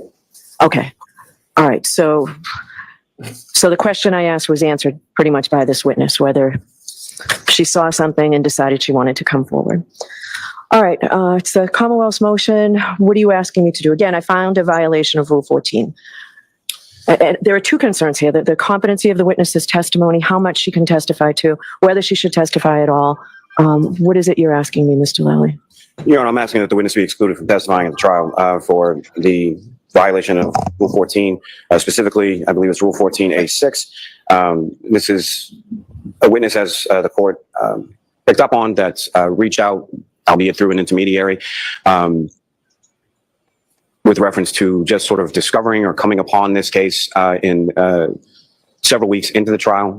It is concerning given the fact that the witness represented that she had a subscription to the Globe Online, received word of this, and the first time that she had ever seen it or it grabbed her attention was in that first week of May when, as the court is well aware, there's been widespread media coverage, particularly through the Boston Globe for years at this point. The limitations of the testimony, it's also concerning because the disclosure from counsel indicated, again, as the court had noted, I didn't want to get into too much as far as for purposes of this voir dire, but there was additional material that was indicated in the disclosure that the witness had reviewed, including the UC Davis related to the canine DNA or the lack thereof, as well as, forgive me, the Your swabs dog bite were- history of that specific dog, which also I would note for the court includes photographs of what a dog bite from that specific dog looks like. And that specifically apparently was not provided to this witness, who's then opining on, inferably at least, that that dog was the cause of these particular injuries. However, was not shown specifically anything to do with that bite history as far as by way of reports or photographs. So that juxtaposed or coupled with the immensely late disclosure. I mean, we're talking about at least the 6th week of trial by the time this witness is even mentioned, not on the defendant's witness list, not mentioned at any point in time during the pendency of the case, and then sort of pops up in the middle of May, and to the point that the limited amount of material or information that's provided by counsel as far as disclosure opinion doesn't come until today. So for all those reasons, Your Honor, the Commonwealth is requesting that her testimony in its entirety be excluded from this trial. Jackson? Your Honor, exclusion is the highest form of punishment. It's the highest form of sanction that the court has available to it. It's just to put a fine point on it. It is a dire remedy. And I know the court has mentioned 2 or 3 times, I'm finding a violation of Rule 14. That sounds as if the court is suggesting or has inferred that we did something wrong. We didn't do anything wrong. Because the court learned, I didn't reach out to her. She reached out and said, hey, look, I've got some experience with this. I asked you that the other day, though, and I was told that you reached out to her through an intermediary. I wasn't told she reached out to you through an intermediary. I don't know that there's a difference. I mean, What I was trying to get at, is this somebody who read about this case and said, I want to be part of that? That's what I was trying to get at. I think it was pretty clear, Mr. Jackson. Go ahead, continue with your argument. okay, I did not misrepresent anything. I didn't say that. I take offense at the court's tone. Yes, you did say that. You just said that. You said, Okay. I just heard the testimony, and it's not what I said the other day. I know a person in Los Angeles DA's office. I received a text message from that person saying there's someone who reached out to me who said I might be able to elucidate on this controversy concerning the dog bites. I then reached out to her. So when you asked me who reached out to whom, I reached out to her through an intermediary, my friend in the DA's office back in Los Angeles County. So maybe it wasn't clear what I was looking for. I think it was clear. Go ahead, continue with your argument on this. My point is, Rule 14 requires a sanction if in fact the attorney has done something wrong. In other words, it connotes the idea that you're doing something by actively hiding evidence or holding back evidence or not providing evidence that you know you're going to use at some point in an effort to take a tactical advantage. And the sanction for that is exclusion. I've never met this woman. First time I laid eyes on her was during the process after she flew out here to engage this VOIR process. She indicated I could potentially provide some information about this controversy concerning dog bites. I then sent her materials. I talked to her. I sent her materials. I found her to be incredibly credible. I found her to be experienced, and I found her to be knowledgeable in this very specific area, which is rare. There are not that many people who have published, doctors who have published in the area of dog bites specifically. So I thought it makes sense for me to reach out to her and talk to her, which is exactly what we did. And within a couple of days, literally, you could almost count it by the hours of me receiving her information, we then had a discussion amongst ourselves. Is this somebody that we want to then present on the defense side, on the defense case, and we turned the information over to Mr. Lally. I understand that it was well into the trial, but that's not a fault of ours, and I don't think the sanction of exclusion is necessary or appropriate to punish Ms. Reed from having an experienced witness testify in rebuttal to ultimately what Dr. Scortibello and the Commonwealth is going to present in their case in chief. That's what she's going to do. She's going to present contrary evidence or an alternative theory of where those injuries came from to a person. Everybody on the Commonwealth side who can elucidate about this has said those injuries come from a taillight, including Mr. Paul yesterday. We have contrary evidence, and Ms. Reed should be entitled to present that evidence, even though it came late. It didn't come late by any fault of ours, and I don't believe that the Commonwealth has made out a prejudice that they can't overcome. It's late. Obviously, Mr. Lally is a skilled lawyer. There's nothing to say that he can't or hasn't been able to prepare for the cross-examination or for an examination in front of the jury. I just don't think exclusion is appropriate. All right, so the second part of this argument, and I'll start with the Commonwealth first. So in your motion to exclude, you also raise Daubert-type concerns. So, Mr. Lally, is there portions, if I permit her to testify, are there portions, and focus specifically on the part of her opinion where she says, I guess the defense expects her to be able to say she will testify that these injuries are inconsistent with having been struck by a vehicle, road rash, or scratches from broken glass or taillight material. I think you have an uphill battle on that part, Mr. Jackson. The Commonwealth, what are you saying? If she testifies, what should she be able to testify to? And don't just say nothing. I want some input. No. If the court were permitted to the doctor to testify, Your Honor, what I would submit would be permissible testimony from a legal standpoint. I have some factual questions in regard to that, but from a legal standpoint, I think the court could permit her to testify as to the injuries that she observed, her work in history in that area, observing prior injuries related to animal attacks and whatever consistency she believes that they have with that. I do not think it would be proper to allow this witness to testify or opine anything about the inconsistency with regard to pedestrian injuries. I don't think any proper foundation has been laid for there, whether it be through experiential knowledge in relation to that, or any sort of specialized training or knowledge, or She worked in an ER for years. If she was a police officer, took classes. Pathology and anatomical pathology Guys, perspective, there are I think no could also dead people be in out of bounds and ERs. excluded with regard to this witness. She's certainly a very experienced emergency room physician. So anything in relation to that, I think it's permissible. But as far as the experience when it comes to motor vehicle crashes or pedestrian crashes, of which the court is well aware, there are a litany of different types of interactions a pedestrian can have with a motor vehicle in a collision sequence.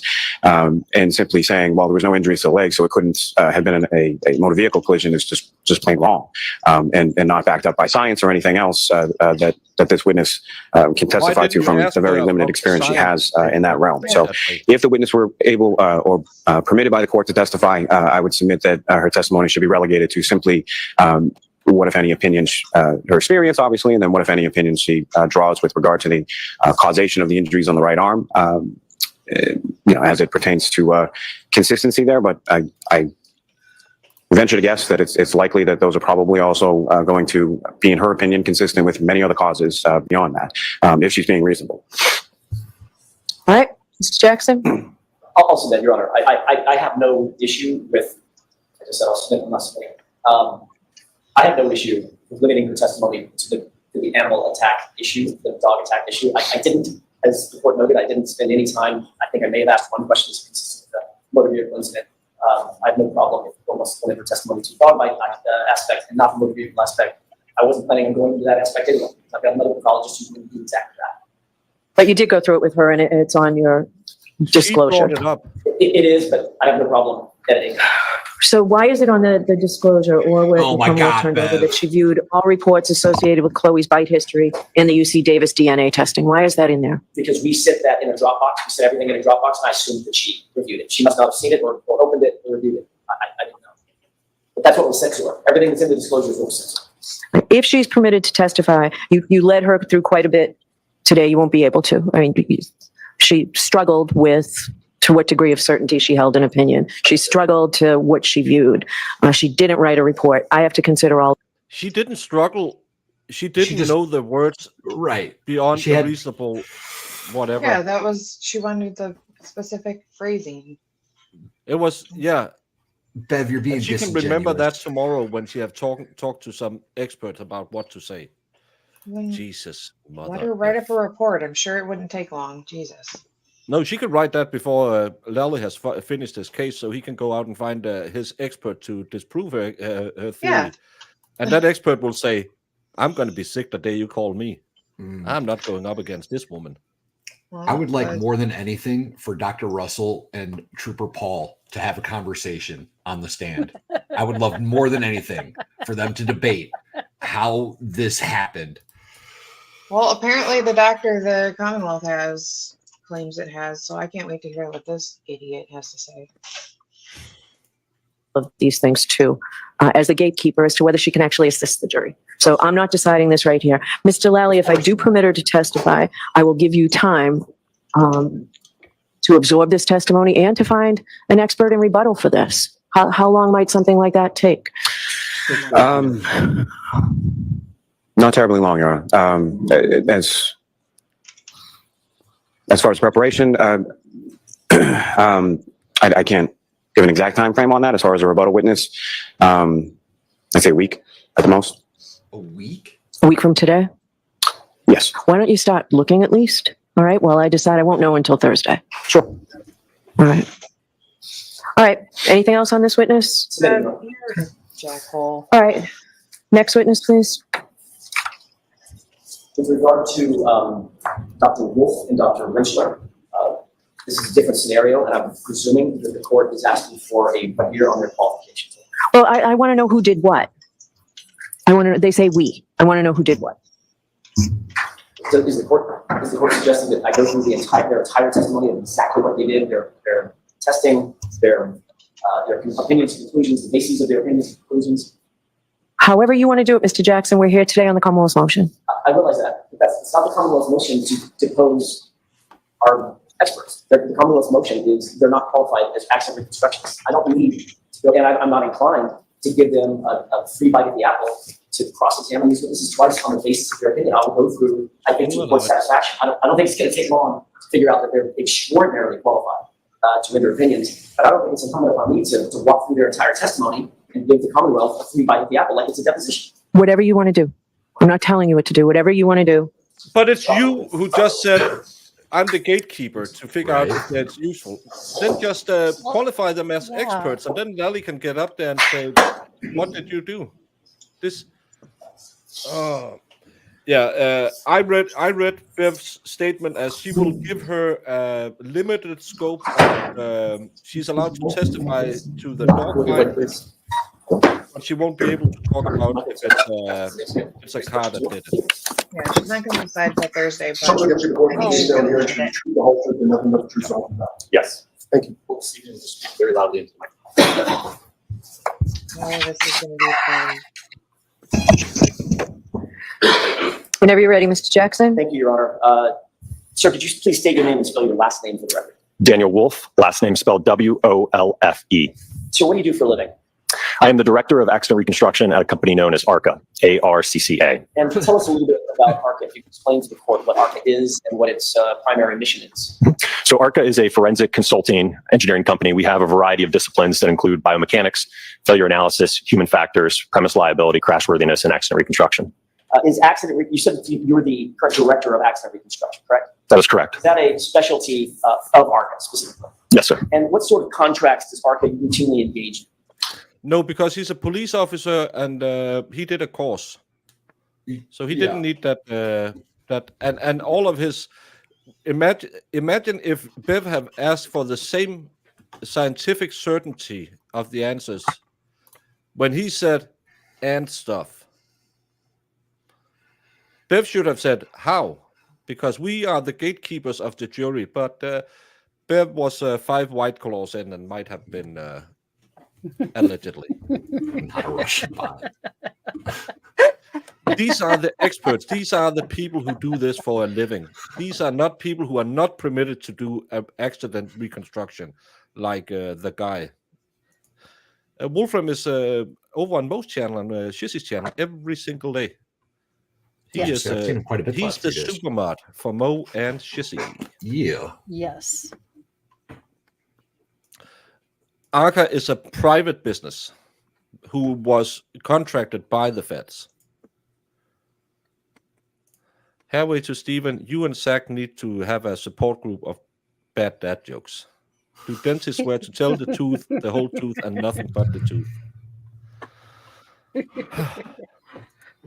We typically work for law firms, insurance carriers. What about other clientele? For instance, maybe it's an insurance carrier or a law firm, but what about the ultimate client, the military, Department of Defense? Have you contracted with other entities or agencies, sporting agencies? Certainly, yes. We've done research for the military. We do player safety for the NHL. So yes, we are involved in a number of research projects as well. And in terms of ARCA and its commissions and consultation, is it known both nationally and internationally? Is it recognized as a leader in the area of accident reconstruction? Yes.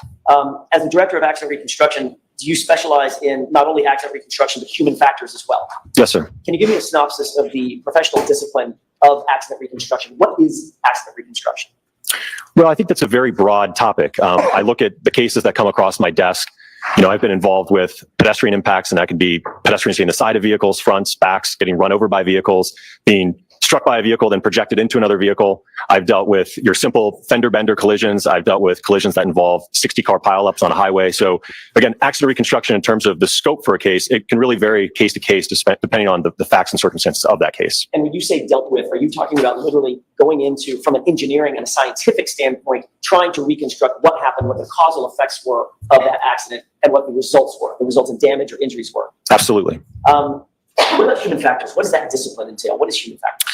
Well, to give you an example of that, so I do a lot of nighttime visibility work where, for instance, let's say a pedestrian is coming onto the roadway at night. Maybe it's not a lit roadway and you're relying on your vehicle headlights to illuminate that pedestrian. So it's determining when would a driver recognize that individual on the roadway based upon the headlights, if there is any artificial lighting, their clothing. And then we look at how do drivers respond based upon that scenario that they're presented with. So we know that response times are different depending on the hazard that's presented to them. So if it's a pedestrian coming to the roadway, it's a vehicle stopping in front of you. So that's the application of human factors. And that might include everything from passenger vehicles, commercial vehicles, bicycle issues, motorcycle issues, things of that nature. Yes, sir. Okay. What education, training, and background qualifies you to perform the duties that you just described as director of accident reconstruction at ARCA? In terms of my educational background, I received a Bachelor of Science in Engineering from James Madison University back in 2012, along with a minor in mathematics. Some of my coursework while at James Madison included courses in physics, statics, dynamics, kinematics, material science, and your typical engineering sciences. Subsequent to my undergraduate degree, I then went on to the University of Delaware to pursue my PhD in electrical and computer engineering with a concentration in electromagnetics and photonics. Did your research area also include physics, in addition to electromagnetics? Yes, sir. Optics? Yes, sir. Photonics? Yes, sir. I want Lally to ask him, can you measure a sideswipe impact, or is it impossible, as my witness claimed? Lally won't ask him that, but I have a feeling Jackson will. because I Yeah. have a feeling he Could you can. reconstruct what force could have propelled him this distance? I'm pretty sure Well- he's going to have exact numbers and everything. Yeah, he probably have a demonstrative as well. And again, he will factor in the Canton constant because it did. That's the And Canton ladies, constant. he has a protractor and he knows how to use it. Giggity, giggity, goo. My soundboard doesn't work. And lighting. Correct. Are you accredited as a traffic accident reconstructionist? Yes, sir. By whom? By an organization known as ACTAR, which is the Accreditation Commission for Traffic Accident Reconstructionists. Are you trained in photogrammetry to determine vehicle crash and map scene evidence from photographs? Yes, sir. In other words, looking at a photograph rather than being at the scene, that is a specialty or a specific area of training that you've engaged, correct? Yes, sir. Are you trained in Bosch crash data retrieval analysis, Yes, sir. otherwise known as CDR analysis, right? Correct. In terms of professional associations and accreditations, are you certified by the Society of Automotive Engineers? Yes, I'm a member of that organization. What about being a member of Optical Society of America, Yes, sir. Illuminating Engineering Society, Yes, sir. and finally the National Association of Professional Accident Reconstruction Specialists? Yes, sir. You're accredited by all of those organizations, is that right? I'm a member of all of those. Yes, sir. Have you authored peer-reviewed articles in the area that we've just discussed? I've authored a number of papers in the field of physics, and one of my most recent publications was that dealing with Toyota and Lexus vehicle control history records. In 2021, did you author or co-author a peer-reviewed article known as Collision, International Compendium for Crash Research Dealing with Vehicle Control History and Braking Issues? Yes, sir. Have you qualified in other courts to testify as an expert in the area of accident reconstruction? Yes, sir. Importantly, were you hired by the defense in this case? No, sir. Before this morning, you walked into court. Have you and I ever met face to face? No, sir. In terms of the commission that you were asked to undertake in this case, that have anything to do with the defense? No, sir. That have anything to do with the Commonwealth? No, sir. So a third-party agency hired you and commissioned you, or ARCA, with the responsibility of doing an accident reconstruction in this case, correct? Correct. The person to my left, the female to my left sitting here, you ever seen her before? Nope. You know who she is? Yes. But she does have an ass. How many I times was have you been confused. qualified in other courts to testify as an expert in the area of accident reconstruction? I think it's He has enough degrees. He could calculate the size of her behind just by looking at her. Exactly. Jesus, Lally. And you bring a guy who didn't really get any degrees and then he became a glowy. Jesus. around 20 times to date. In both federal and state court, Just state court. multiple states? Yes, sir. The majority of them? Your analysis, conclusions, and opinions are completely independent, whatever they are. Those analysis, conclusions, and opinions in this case are completely independent of the defense and of the Commonwealth. Have I got that right? It's based on the evidence. That's correct. And you're not paid by either side here in this courtroom. Correct.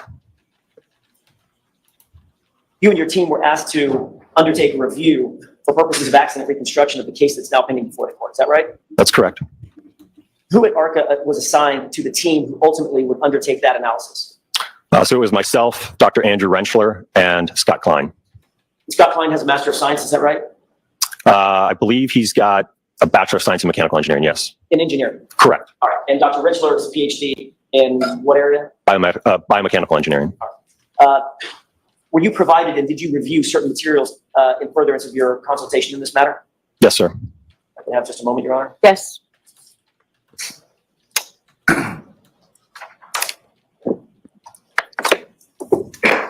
I'd like to use my time efficiently, Doctor. I'm going to read through a number of materials that you reviewed.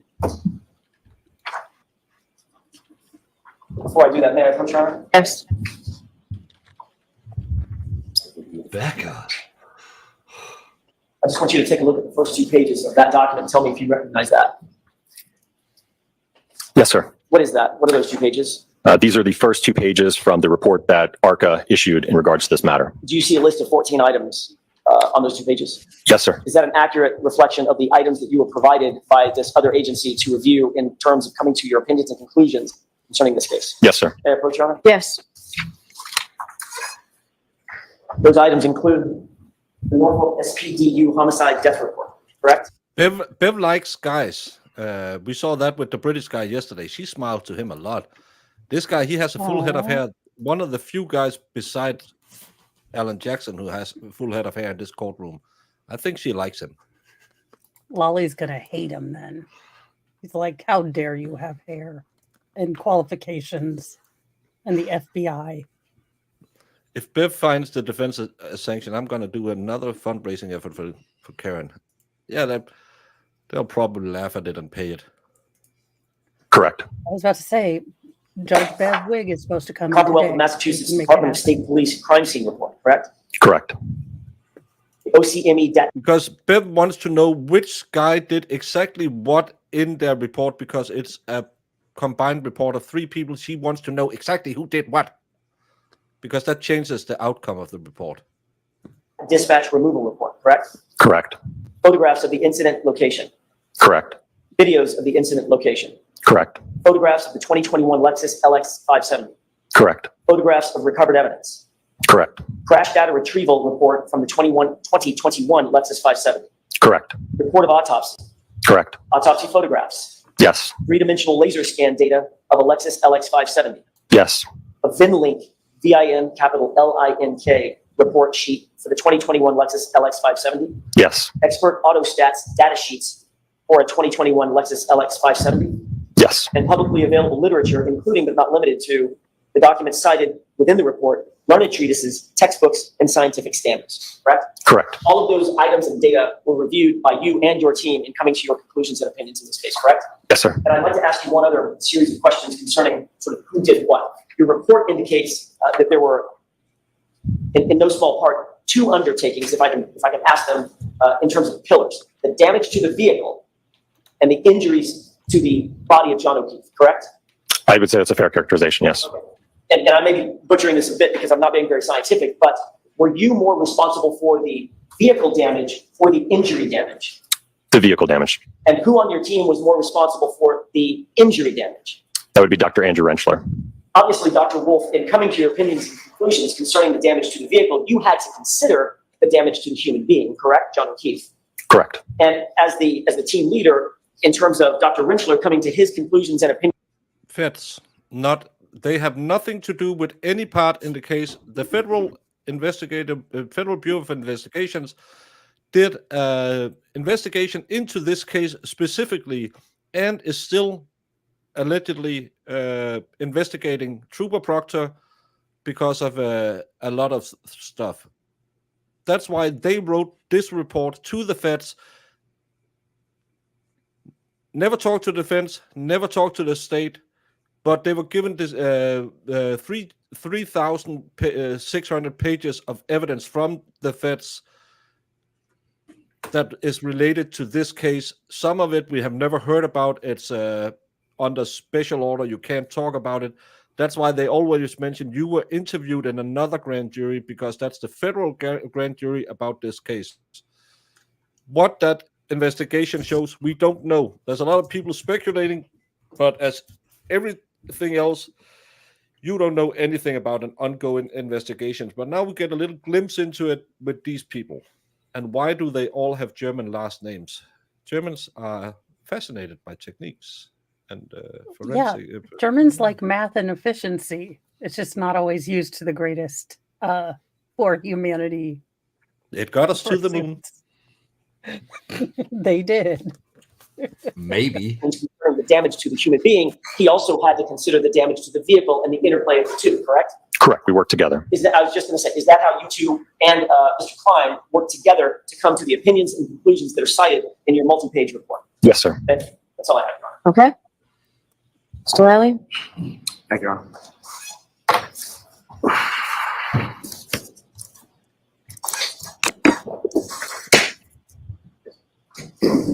Morning.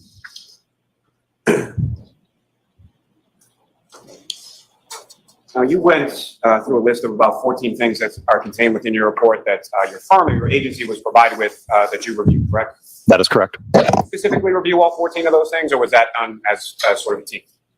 Yes, I looked through all of the documents. So you personally looked at all 14 of those items that are listed within the report? Yes, sir. And you indicated that it was your opinions or what you did in this case, that was you were asked to answer specific questions, correct? Yes. It wasn't like you were just tasked with facts, go do or take a look at a crash reconstruction or read a crash reconstruction. You were asked very specific questions and you tried to answer them the best you could, correct? I don't know that there were specific questions. I think ultimately it was an open-ended question. But related to you testified as to 2 specific areas that your firm or your agency looked at, right? Those are the disciplines that the report covers, yes. Well, you testified about some other areas of expertise as far as human factors, visibility, luminescence, things like that. You didn't do any of those things here, correct? Wasn't part of my scope in this case. In the scope in your case, you indicate that it was based on the evidence, correct? That is correct. Now, to be fair, that's based on the evidence that you were provided, correct? Correct. So now the feds are dirty? Talk to me, Lily. So wasn't Mr. I'm Klein- beginning to like you. So as a part of the engagement with the entity that ultimately retained us in this, due to the confidentiality of it, only those who had access to the material to the file were allowed to review it and discuss it. And essentially, Scott Klein served as kind of another reconstruction expert to essentially bounce ideas off of and help with the review. So for lack of a better term, sort of provided, let's say, sort of technical review of your work and Dr. Rentschler's work, is that correct? I would say assist us with the analysis, yes.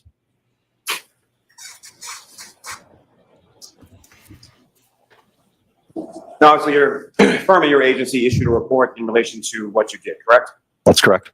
And you've obviously had time to review that report as far as what's contained in there factually, as well as conclusions and opinions, things of that nature. Yes. So was it your testimony that anything that has to do with anything factually, conclusions, opinions, or otherwise, in relation to the motor vehicle damage, those are your opinions, those are your conclusions, correct? I would say that's fair, yes. And again, based on the evidence that you were provided, correct? Correct. And so the facts or evidence or conclusions or opinions related to injuries to Mr. O'Keefe, that was Dr. or Mr. Rentschler's area, is that fair to say? Dr. Rentschler, yes. And again, that was based on the evidence or whatever he was providing, correct? Correct. Which would be the same materials that you had testified that you had, correct? I'm not Correct. that one up. No, Jesus, back Anything further, Mr. Jackson? All right, so, Doctor, I just have one question for you. What specifically were you asked to do? I'm sorry, I didn't hear the question. What specifically were you asked to do? So the agency that retained us gave us a selected quantity of file material related to this case, and essentially left it as an open-ended question. Ultimately, was the evidence consistent with a pedestrian interaction between Mr. John O'Keefe and the Lexus? Okay, you said selected quantity of information. Who selected that information? The feds. The feds? As far as I'm concerned, it would be the Department of Justice and the FBI. All right, and they just gave you what they wanted to give you, as far as you know? We had no say in what material was handed over to us. Okay, So the all Fed right. is Thank you very ruling much. Any questions based on my questions? No, Your Honor. Mr. Lally? Just briefly, Is she implying the Feds are in on it? Apparently. And I Yeah. apologize for this, I'm just unaware. Is it Mr. Wolf or Dr. Wolf? Dr. Wolf is fine. So Dr. Wolf, when you say that you were asked specifically whether or not the evidence, the limited scope that you were provided was consistent with a pedestrian collision, were you asked sort of in general terms as far as any type of pedestrian collision, or were you asked specifically as far as biomechanically could say the injury to the back of Mr. O'Keefe's head have been caused by contact with the vehicle? How open-ended was this question? Again, I think it relates to, is the vehicle damage consistent with the pedestrian impact, and are the injuries consistent with the pedestrian impact? And again, the whole panoply of injuries, is that correct? I'm sorry, what was your question? Let me rephrase. So did anybody specifically ask you to determine whether or not the injuries to the back of Mr. O'Keefe's head could have been caused by a motor vehicle? I don't know that they asked us specifically. Again, they basically asked us to perform an accident reconstruction and biomechanical analysis and basically tell them our findings, and these are our findings. And in the materials that you reviewed, did you see anything in there of any sort of statement, suggestion, intimation, anything at all that suggested that the injuries or the fracture to the back of Mr. O'Keefe's head was caused by a motor vehicle? In terms of direct contact? Yes. No, I don't believe so. Nothing further. Anything? Nothing. All right, Dr. Wolf, you are all set, sir. Thank you. Oh, why is this a case? Bev had this report before the case started. Because Well, she she got it Because from the the feds Feds. are dirty. There was She can't no deny reason this guy, to right? lawyer these people. Like, No. Well, you have to, though. You have to. I don't know, but how about we compare those injuries to the woman who was bit by Chloe during the altercation with her dog? Yeah, No, but maybe if they had those. like the feds gave them information, not the defense. So that was the whole thing. And Lally's like, wait, So has to be mindful of quality, is that all? You solemnly swear to demonstrate the court in the case now here to the truth, the whole truth, and nothing but the truth, so help you God. I do. Gotcha. That'll be Dr. Wolf. that was yeah, Dr. Wolf. Whenever you're ready, Mr. Jackson. Thank you, Your Honor. Sir, could you please state your name and spell your last name for the record? Certainly, Dr. Andrew John Rentschler, Rentschler. Sir, what do you do for a living? I am a biomechanical engineer and accident reconstructionist. In what area of the country do you live in? I live in Pittsburgh, Pennsylvania. What is your title currently at your company? I am a vice president and director of biomechanics for the Midwest Division. And what is the name of that company? It's called ARCA LLC. And what is the main mission of ARCA? What does ARCA do? So ARCA is an engineering consulting company, and we have several different types of engineers, biomechanical engineers such as myself, accident reconstructionists, mechanical engineers. We look at crash worthiness, safety of vehicles, and other types of events. So we really do all types of work. We do litigation type work. No, the state doesn't have access to the dog because we have Lally claiming that in maybe a year ago that it's in Vermont. And that was right after the defense asked for access to the dog. They were never allowed access to the dog. We know Nima has the place in Vermont where the dog is. She is just about to get it. But no one have seen Chloe since they rehomed it. Where she drove halfway and gave it to a lady she never met. That dog's buried underneath the pool. Yeah. Yeah. As well as research and development for government and private entities as well. Let me have just a moment, Your Honor. Yes.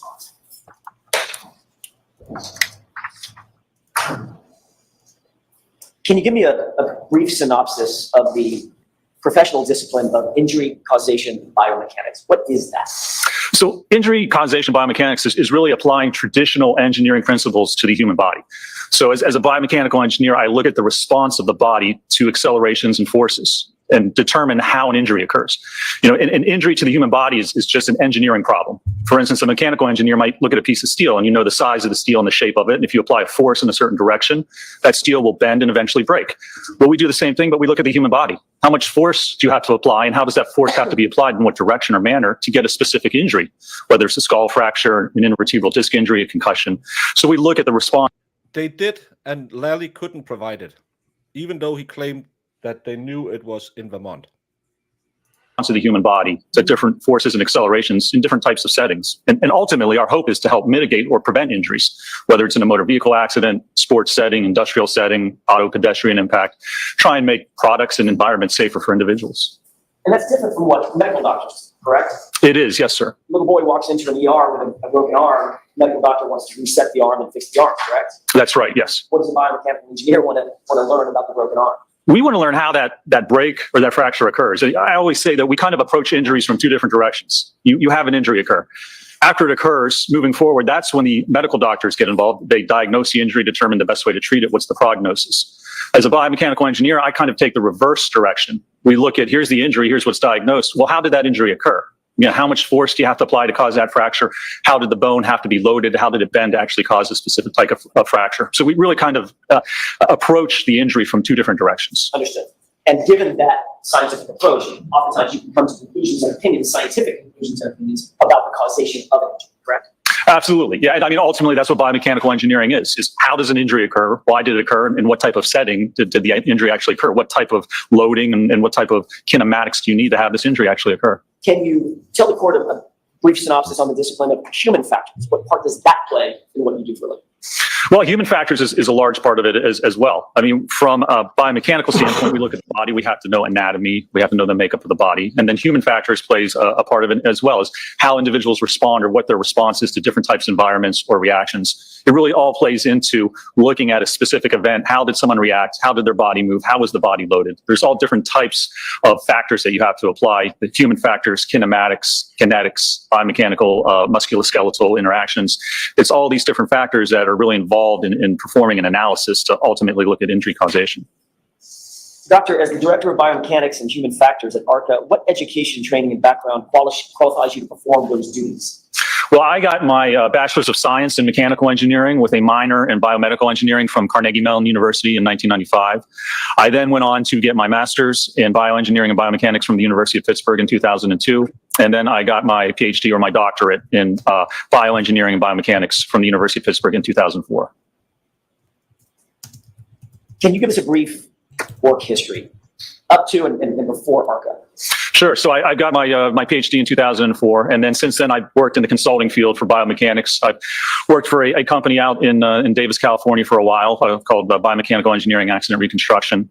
I then joined another engineering company in Jacksonville, Florida for about 3 years called Chesapeake Engineering and Design. And I have now been with ARCA for approximately 16 and a half years. And in those positions and in your position currently as a director at ARCA, do you specialize in research and analysis intended to evaluating and studying the relationships between crash injuries, crash forces, human kinematics, and human tolerances? I do. I mean, that's really what I do on a daily basis, whether it be in litigation type cases or the research and development we do for different companies or entities, or even internal research that we perform at ARCA. Doctor, what professional associations and accreditations do you have? I'm a member of the American Society for Mechanical Engineers, as well as the Society for Automotive Engineering.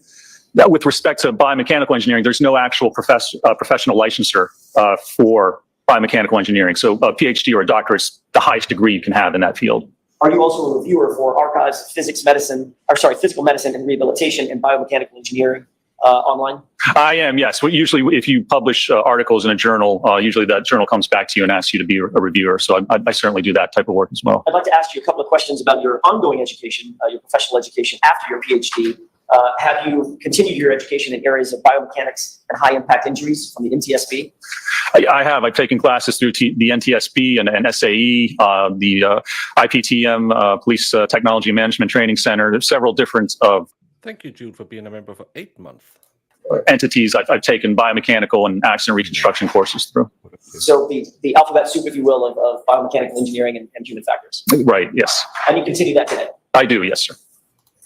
Any specific training in human kinematics?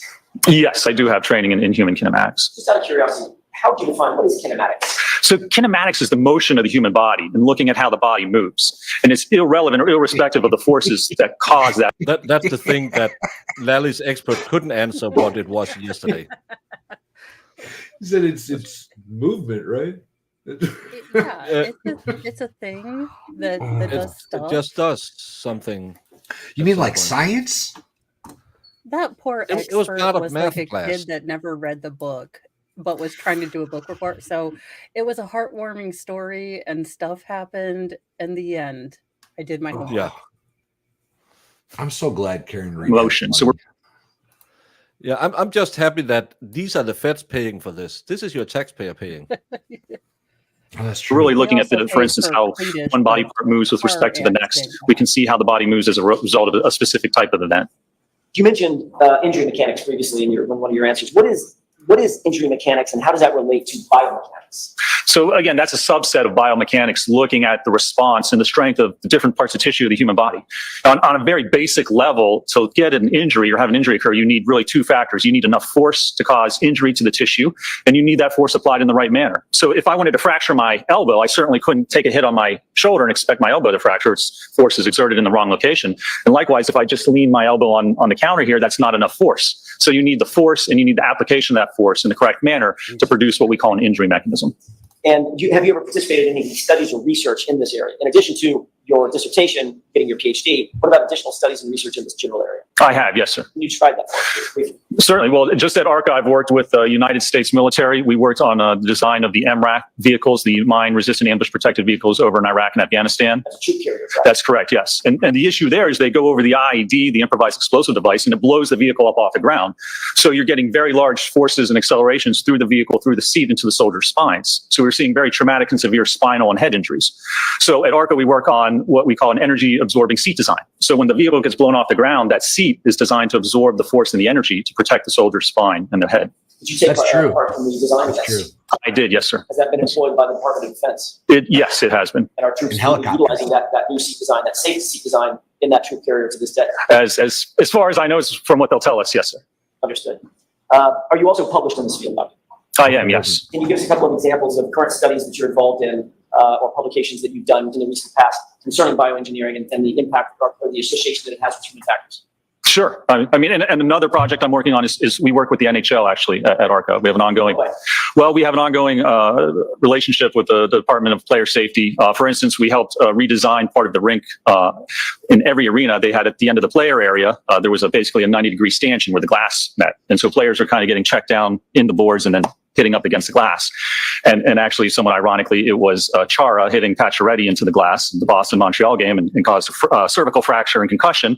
And the NHL came to us to see if we could have a redesign of the rink to make it a little safer. So we took crash test dummies, the anthropomorphic test device, which you've probably seen on TV, the automotive manufacturers use them all the time, and threw them into different configurations of glass. And now in every arena in the NHL, it is basically a curved piece of spring-loaded Lexan or plexiglass, where the players now, they hit into it, it absorbs the impact, and they glance off of the glass. Is that a design that you helped come up with? It is, yes. So both from the United States military as well as professional sporting leagues, they've come to you to help save lives, lower risk. That's right, mitigate and prevent injuries, yes, sir. What about crash and sled testing? Yeah, I've performed a number of crash and sled tests. When you look at, any vehicle that's driven in the United States, it has to pass federal motor vehicle safety standards. There's federal regulations that they have to pass. And part of that involves running the vehicle into a wall at 35 miles an hour, hitting it from behind, rollover type impacts. And they have these crash test dummies in those vehicles. So we perform a lot of testing for different cases and situations where we put that dummy in the vehicle and we evaluate the safety system, whether it's the lap and shoulder belt or if it's the airbag or the seatbelt pretensioner, determine how to make the car safer. And part of that is looking at the force that's exerted on that dummy because there's tolerance values. We know how much force it takes to cause specific injuries. So we want to make sure in certain instances at certain speeds or impacts that if someone's in an accident, the force acting on, say, their head or their neck or their chest is going to be below these established tolerance values. Speaking of how much force it takes to cause an injury to a human body, have you engaged in any testing or published in the field of auto pedestrian incidents? Yes, I've been involved in a number of studies where we're looking at auto pedestrian type impacts. Again, a lot of times we'll utilize the crash test dummy where we'll set it up and we'll actually have it struck by different vehicles or different objects to look at the response of the body. It's very important if you're talking about an auto ped type impact. You have to know the configuration of the pedestrian, the vehicle, where they hit on the vehicle, whether it's a projection type impact, a wrap, fender vault. It really all depends on how the person's positioned and the amount of force and speed involved in that type of an impact. And staying with that for a second, that basic subject matter, have you also engaged in studies related to... Yeah, they put Lally into the car every time they want to test a theory. slips and falls where somebody might fall from a standing position and injure themselves in the head, shoulders, whatever, and those kinds of injury impacts. I have, yes. And then one of the issues we look at it there is a lot of people fall, especially elderly people. So we want to look at what types of forces are being produced. You look at hip fractures. If you slip and fall backwards, head fractures. So we're trying to determine how to prevent those falls from happening and also create devices or products that can help actually prevent injuries if someone does take a fall. Doctor, have you been detained as an expert in the area of biomechanical engineering and human factors in the past? I have, yes, sir. May I approach, Your Honor? Yes. Can you take a look at that document and tell me if you recognize it? This is a list of my deposition and trial testimony. Your Honor, I provided that to the court this morning. Yes, I appreciate it. I had a chance to look at it. Okay. That's about I don't want to go through everything. That's about a 14-page document. Is that correct? That's correct, yes, sir. Let me just ask it this way. How many times do you think you've been qualified as an expert in the field or testified as an expert in the field of biomechanics, biomechanical engineering, and human factors? I've testified probably over 150 times in numerous state, federal, civil, and criminal courts throughout the country. Your Honor, I'm sorry. May I approach? Yes. For the purposes of what here, Your Honor, I'm asking that this document be marked. Sure. Thank you. Have you ever testified in criminal court as an expert in biomechanical engineering? I have, yes. How recently have you testified in criminal court? Well, actually, I've testified twice. The end of May, I think May 31st, I testified in McKean County, Pennsylvania. For the prosecution, it was a case where the defendant was accused of beating his girlfriend to death and basically said that she fell down the steps. So my testimony involved determining how her injuries occurred and that they were entirely inconsistent with what would have happened during a stair fall. What about another case? And then about a week after that, around June 6th or 7th, I testified in Cambria County, Pennsylvania, again for the prosecution for another homicide case. Trooper Paul did 120 hours of course. He couldn't tell this guy how to tie his shoes because he didn't understand the physics about crossing the strings and pulling them.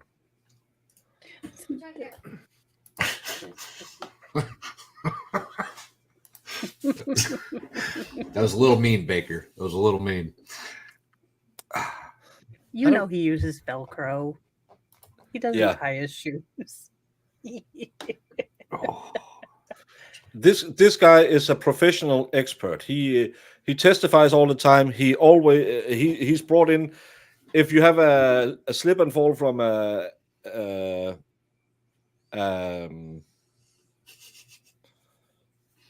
what the hell?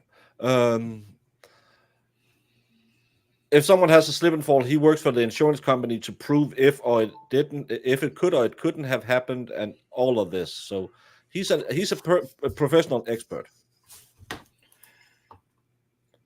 With a PhD. Where the defendant was accused of essentially beating his wife to death, and then said that she actually fell backwards and struck her head, caused a skull fracture on the side of the sink. So my testimony, again, pertained to looking at the injury mechanisms and determining that his story of her falling back and striking her head on the sink, it's inconsistent with the injuries and the type of force that would have been exerted in that case. It's an interesting comparison or example to use right in the now. case, not by defense, correct? That's correct, yes, sir. Your opinions in furtherance of the prosecution's case in chief, not the defense case in chief, correct? That's correct, yes. With regard to this case, you were asked to look at several items. We've already gone over those in the other testimony, so I won't belabor that. You were asked to look at several items, correct? I was, yes. And ultimately, based on that series of information, that universe of information that you were provided, see if you could come to an opinion and conclusion concerning the incident before the court now, correct? That's right. See if I could determine what happened, how the injuries occurred, and the events leading up to and during that process. Without going into your conclusions and opinions, were you able to come to conclusions and opinions to a reasonable degree of science and concern? I was, yes, sir. You were not hired by the defense, by me, or anybody on the defense side in this case, correct? That's correct. I was not. You were not consulted with or hired by the Commonwealth either. That's correct. I was not. It was a completely independent agency, is that right? That is correct. Yes, sir. Before this morning, have you and I ever met? No, sir. And we've never talked about, you and I have never talked about the substance of your opinion and conclusion, correct? We have not. That's correct. You did reduce those opinions and conclusions in conjunction with your team to a report, is that right? I did, yes, sir. And your understanding is that report was made available both to the defense and the Commonwealth in this case, is that right? Yes, sir. That's correct. I have nothing further. Okay, Mr. Lally? Thank you, Your Honor. You're screwed, Lally.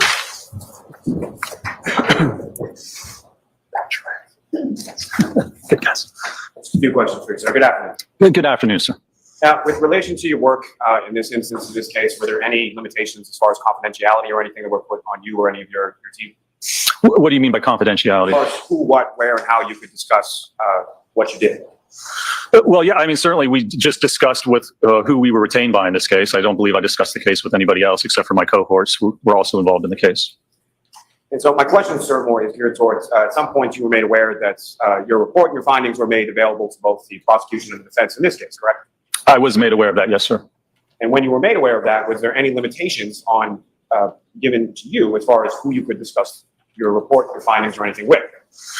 Basically given the direction or the request that I don't actually discuss the substance of my opinions or my report with anybody aside from who we were originally retained to work for. Now, may I approach, Your Honor? Yes. Sir, I am going to show you the first couple pages of your report, specifically right down the bottom. There's a list of items 1 through 14. I asked you. They talk about the case. What do you mean? He was instructed not to talk about the case. Well, I think like their how they went about finding it, I guess all of that stuff should be in the report. So I guess asking what they were supposed to look at or things like that, I think they were supposed to be vague. I don't know. That's Well, what it's I was probably- getting out of it. It's probably because it's still an open investigation. Yeah. So That'd be my they want. guess. Well, it's just if they were instructed, but they must have had them released since they can interview them in open court. Well, they're still obviously subject to a certain amount of secrecy because they won't just come out and, you know, be like, Yeah. well, yeah, because I'm here because Trooper Proctor's a corrupt piece of shit. Yeah. Yeah, but they were told by the agency hiring them they couldn't discuss the case. And we know there's a gag order on certain pages of the 3,600 pages given by the FBI. Okay. Now, is that the totality of information that you and your firm were provided with in reference to what you did in this case? I believe it was, yes, sir. So nothing beyond that list of 14 things did you have occasion to look at, review, or have any opportunity to see at any time? Well, aside from we did do testing in this case, so we did do other Aside work. from your independent testing, I'm asking as far as material provided by whoever employed you, that is a sum and total of what you received, correct? I believe that would be correct, yes, sir. And did you personally review each of those 14 items? Because, and I don't fault you or your company for this, but within the report, there's a lot of wheat. So what I'm asking is, did you personally review each of those 14 items that are listed in that report? I did personally review every bit and every page of information that was provided in this case, yes, sir. And to be Dang it, Lon. clear, just to sort of close the loop on this, when it comes to those 14 items, were you allowed to ask for any additional items, or was it just you were limited to this is what you have, go form an opinion? There may have been discussion about if there's other information available, but I believe ultimately that we rendered our opinions, obviously just. They would all be under the same order not to discuss it. Of course, he can discuss it with his team. He said On his the cohorts. specific information He that said was he provided discussed to it with us. his cohorts. Now, as far as your opinion in your report, when was that issued?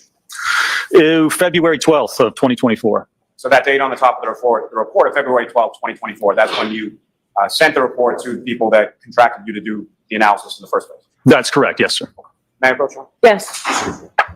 Thank you. Sure.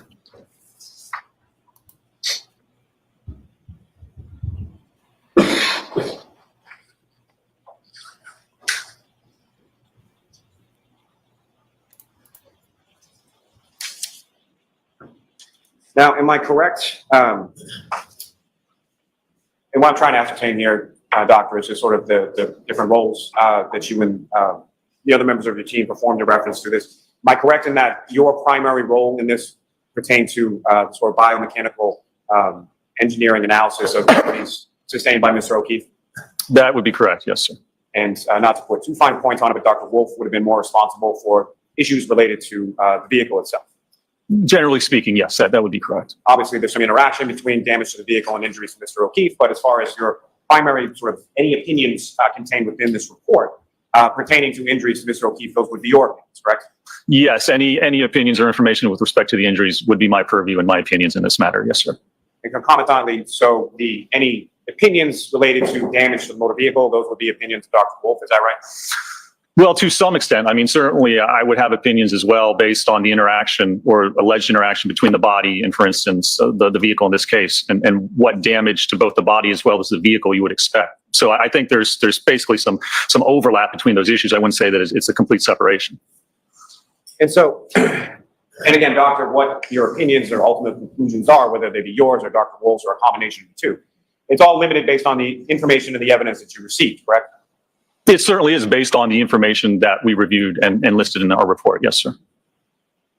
Now, as far as for the mandate or from the agency that hired you, were you asked to answer a specific question, or were you asked to just do an analysis based on what we sent you, or how was that put to you as far as what you were doing?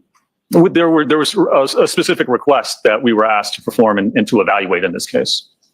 And specifically what I'm asking, sir, is there's an analysis in there of whether or not the injuries to the back of Mr. O'Keefe's head could have been caused from contact with the vehicle, correct? That is part of my analysis and opinions, yes, sir. And were you specifically asked to address or answer that question by the agency that hired you? That was one of the questions I was specifically asked, yes, sir. I have nothing further. Anything further, Mr. Jackson? Thank you. All right, so Doctor, I have a couple of questions for you, sir. So regarding the specific request, what were you tasked to do specifically? So specifically overall, I was tasked from the biomechanical standpoint to determine or see if it's possible to determine how the injuries in this case occurred. And part of that was determine whether the injuries, the head injury and the arm injuries resulted from contact with the Lexus in this case. Okay. And regarding all of your prior testimony, a good deal of it seems to be in depositions. Any of those in Massachusetts? There's a couple, I believe. I testified at trial in Massachusetts, Okay. Middlesex Superior Court. Do you know where that might be? I do want to look at that. I can find it for you, maybe a couple of months ago. Was it in a criminal case or a civil case? Oh, it was in civil case. Okay. I think, let's see here. I think, yeah. So let's see. There was one November 14th, 15th, 2023, Middlesex Superior Court. That was probably the most recent one. Okay, what number is that on there if I want to go back and look at it? That is number 310. Thank you. Is there another Massachusetts case? Oh, I'm sure there are, because I know there's some from earlier in my career. Let me see. See if I can find them for you real quickly here.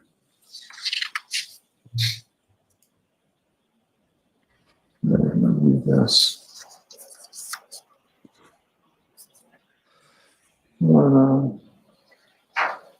He's testified in more than 300 cases against Connecticut. Lally's guy had a course and wasn't even tasked to do a crash reconstruction. Louisiana.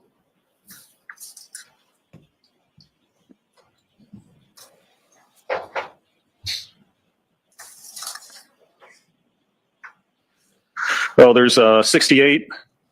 I'm gonna butcher it. Worcester. Is that a civil or criminal case, doctor? That is a civil case as well. Okay. What year was that? Oh, that one was 2012. Okay. Any others that you think of or you see? There may have been a couple others. I don't recall off the top. All right, I'll go through it more closely. I Sure. appreciate you saving me. Absolutely. All right, any questions based on my questions? No, thank you, Your Honor. No. All right, you are all set, sir. Thank you very much. Thank you, Your Honor. Yeah, and didn't drive into anything that could kind of indicate how much damage 270 pounds. And he didn't really know math to figure out any. It just happened because it did. All right, so Mr. Lally, I will hear you on your motion. Now, we didn't get into the ultimate opinions and the basis for that opinion, but I'll hear you on your motion. Your Honor, essentially what Commonwealth was seeking and had been seeking was just in reference to that, as far as who did what and who was responsible for what and what were the items reviewed, and is that the totality of it? There's a date on the report. I don't know if that was a date as far as when it was filed, when it was opinion was rendered, when that was provided, what was provided to them in the course of their analysis. So I think very simply what Commonwealth had been seeking for the most part was covered today. Okay. All right, I have some questions as to the scope of the testimony of the witnesses. So, Mr. Jackson, you intend to have them testify consistently with the report, everything covered in the report? Right. And the conclusions, all 4 conclusions in the report? Right. Mr. Lally, what's your take on this?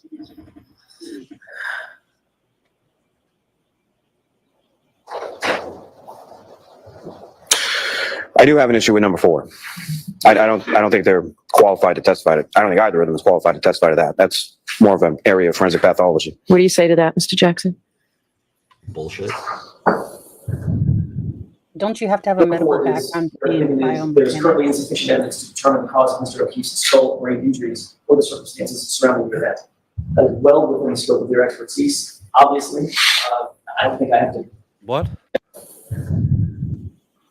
Number 4 is there's currently insufficient evidence to determine the cause of Mr. O'Keefe's skull brain injuries or the circumstances surrounding the event.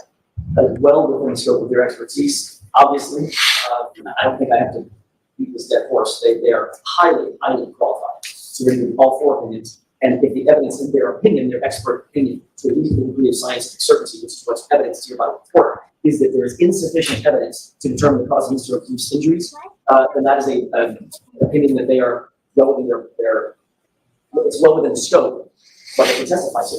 That's their opinion. That's their conclusion. Mr. Lally is going to have an expert.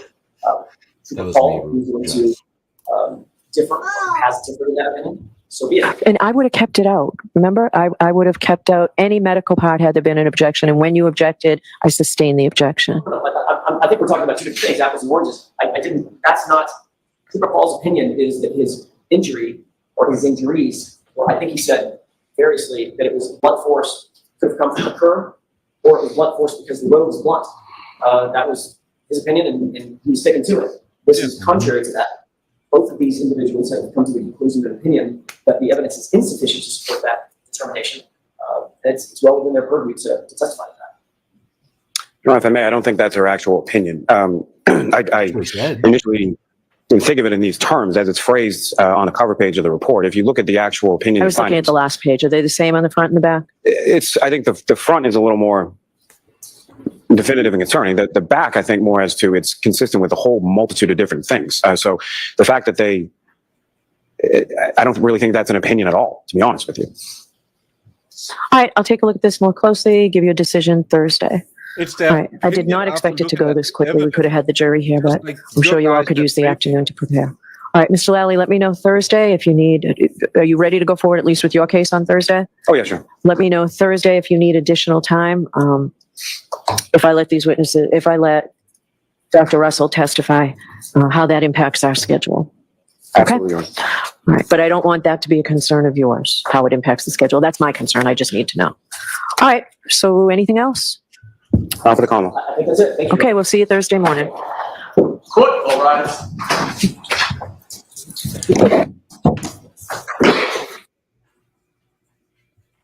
I don't understand how Lally, as a prosecutor, is going to try to say that the FBI and Department of Justice witnesses that are also part of a prosecution team for a federal investigation aren't qualified to opine in this. It's a bold. Because they're not doctors. They're not testifying for the defense this time, the state this time. So you know the rules. If it's good for the state, it's bad for the defense. And if it's good for the defense, it's not allowed. It's ridiculous, Bev. He steals my bed every day. Now he's gonna steal you.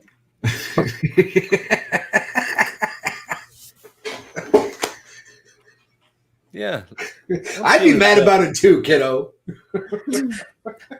Why have you gifted me another cat? The cats don't like being gifted to people just randomly.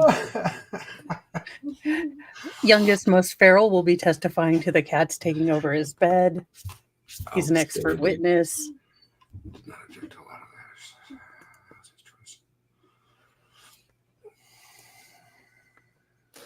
Yeah, she's going to let in the Russell lady, but she's probably going to limit her scope to what she can testify about.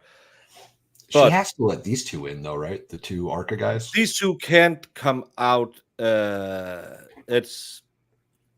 are in.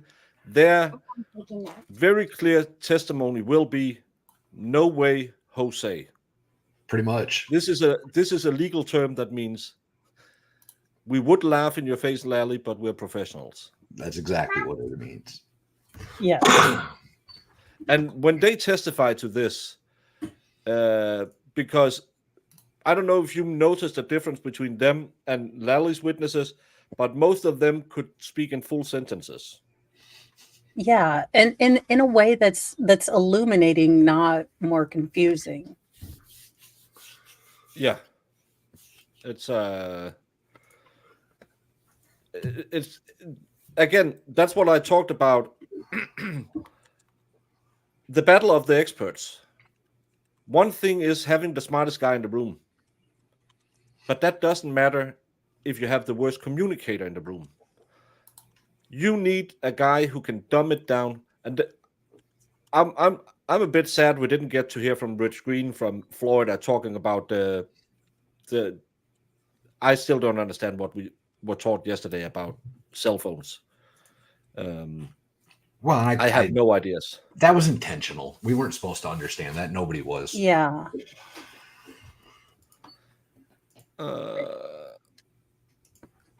Let me just find this. I was looking for this, actually. I do wish Jackson would have asked, does physics make it possible to figure out if a person was hit by like a quarter panel, though? Like if it's well, they didn't want to give him a bite, 2 bites out and the apple, so he won't ask those questions now. Oh, I know, but I just would have wanted to prepare. Yeah, for but that would have been fun. Haha, we're going to laugh at it and put it on Twitter. But it's not strategery. But then imagine when Lally is standing there red as a beet when he sees Dr. Wolf come in and says, Trooper Paul testified to something that looked kind of like this. Authorities believe John O'Keefe was hit by Karen Reed's car. It caused him to be thrown through the air, tumbling in such a way that when he hit the ground, he hit his head, causing serious injury. They showed some evidence of a broken taillight and some personal items of John's found at the scene. Looking at a model to illustrate the injuries, we heard in testimony that John sustained injuries to his arm, the eyes, and the back of his head.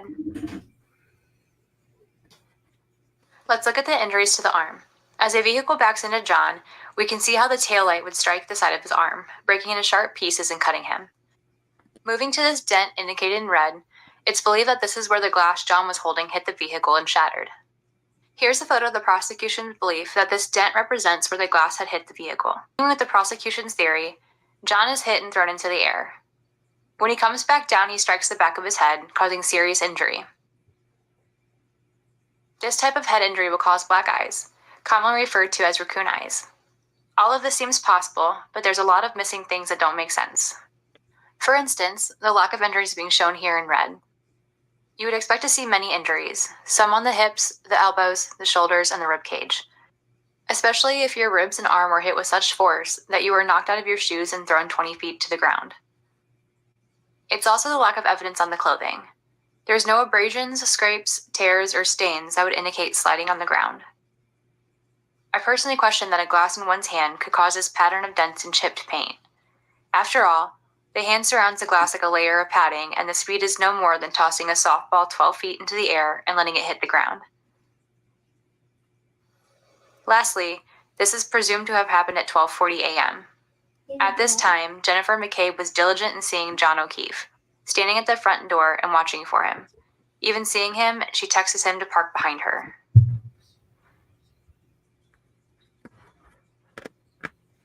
This is from Critical Minds TC on Twitch, if you want to go watch them. That's what I've been asking for a year. Despite his desire not to give two bits, it can end up cutting off his opportunity. The judge made that clear. I think AJ made some mistakes. I think he saved it by, he was asked, what are you wanting them to testify about? And he said, all four opinions. And their four opinions will be, car didn't hit a body didn't hit a car, and we can't determine how his head injuries was made. If he can put those, and I can't remember the last one. If he can put that in front of the jury, I think he'll do just fine. Yeah. Yeah. But I mean, that graphic, that animation, that's what I've been asking for this entire time, because I am not good at visualizing these things. Well, the problem with that graphic that we just watched, that clip, it, like they point out, there would be much more injured parts. Yeah, well, and that makes sense now, but it's hard for me to visualize things. It's basically like noodles in space. It's not a good thing. But when I can now see the logic, deficits of that being their go-to idea. Yeah. And again, anyone who thinks about it, because we were discussing this yesterday, a side swipe on the arm would totally trash a shoulder. The problem in this, and we had Paul testify, the bumper would have hit his legs before the arm, because he was testifying that's what a bumper is designed to do. At least if it's not completely tearing the remember, he was hit so hard his shoe fell off. Would that be consistent with an upper body? He was flung out of his shoe. No, that would indicate his feet was kicked out under him. And that's why none of this makes sense if you do the thing that you can't do in Canton. Use logic. If it were to hit just his arm, his arm would get torqued, right? And he might even do a spin, possibly. Yeah. But in order to launch him 20 feet, you would have to hit mass. You would have to hit his body. Yes. The force would have to go somewhere other than just his arm. There's no Lexus data. They weren't able to retrieve it. According to testimony from Trooper Paul, they tried 2 different ways from the infotainment system and from the black box. None of that was possible. They only had that EDB thing, Toyota Tech thing. But wasn't one of the subspecialties, I guess, being able to get botched car informatics? Infotainment. Well, like the black box, for lack of a better word. Weren't they? I believe one of their specialties was fixing botched takeouts or botched something or other. I don't know. No, you're thinking. Do you think about the Murdoch trial, where they were trying to figure out how to get it out of it, and then in the middle of the case, they called from Chrysler and said, "Oh, you wanted the data? Oh, you could just have called us. We'll fix that." And then they got the data. Oh God.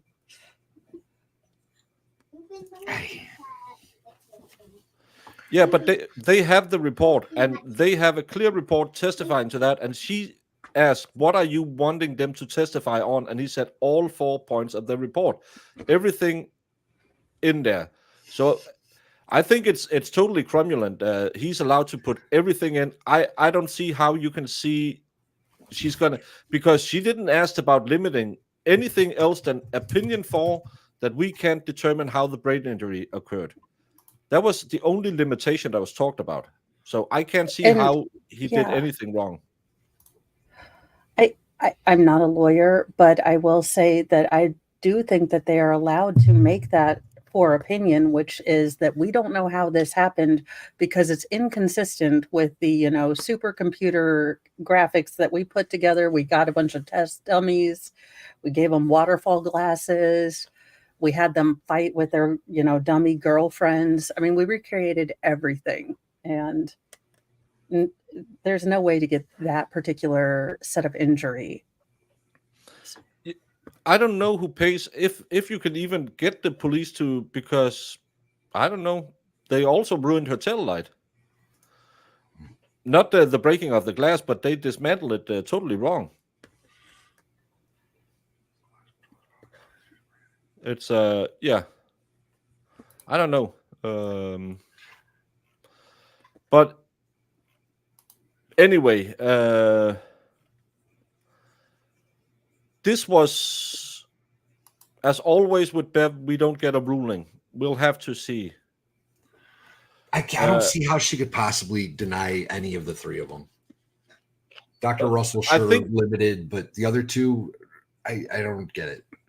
No, Dr. Dogfight will be limited in her scope. Yeah. The other 2, ask, we can go back and watch it, because as I understand it, he said, "I want to have everything from the report in." That's what he said, and then they argued over point 4 about whether or not the skull fracture was evident from the evidence they had. And yeah, I think Jackson's gonna win on that one too. Yeah. I don't think I testify to that. That's more of an area of forensic conclusions. So, Mr. Jackson, you intend to have them testify consistently with the report, everything covered in the report, and the conclusions, all 4 conclusions in the report? Mr. Lally, what's your take on this?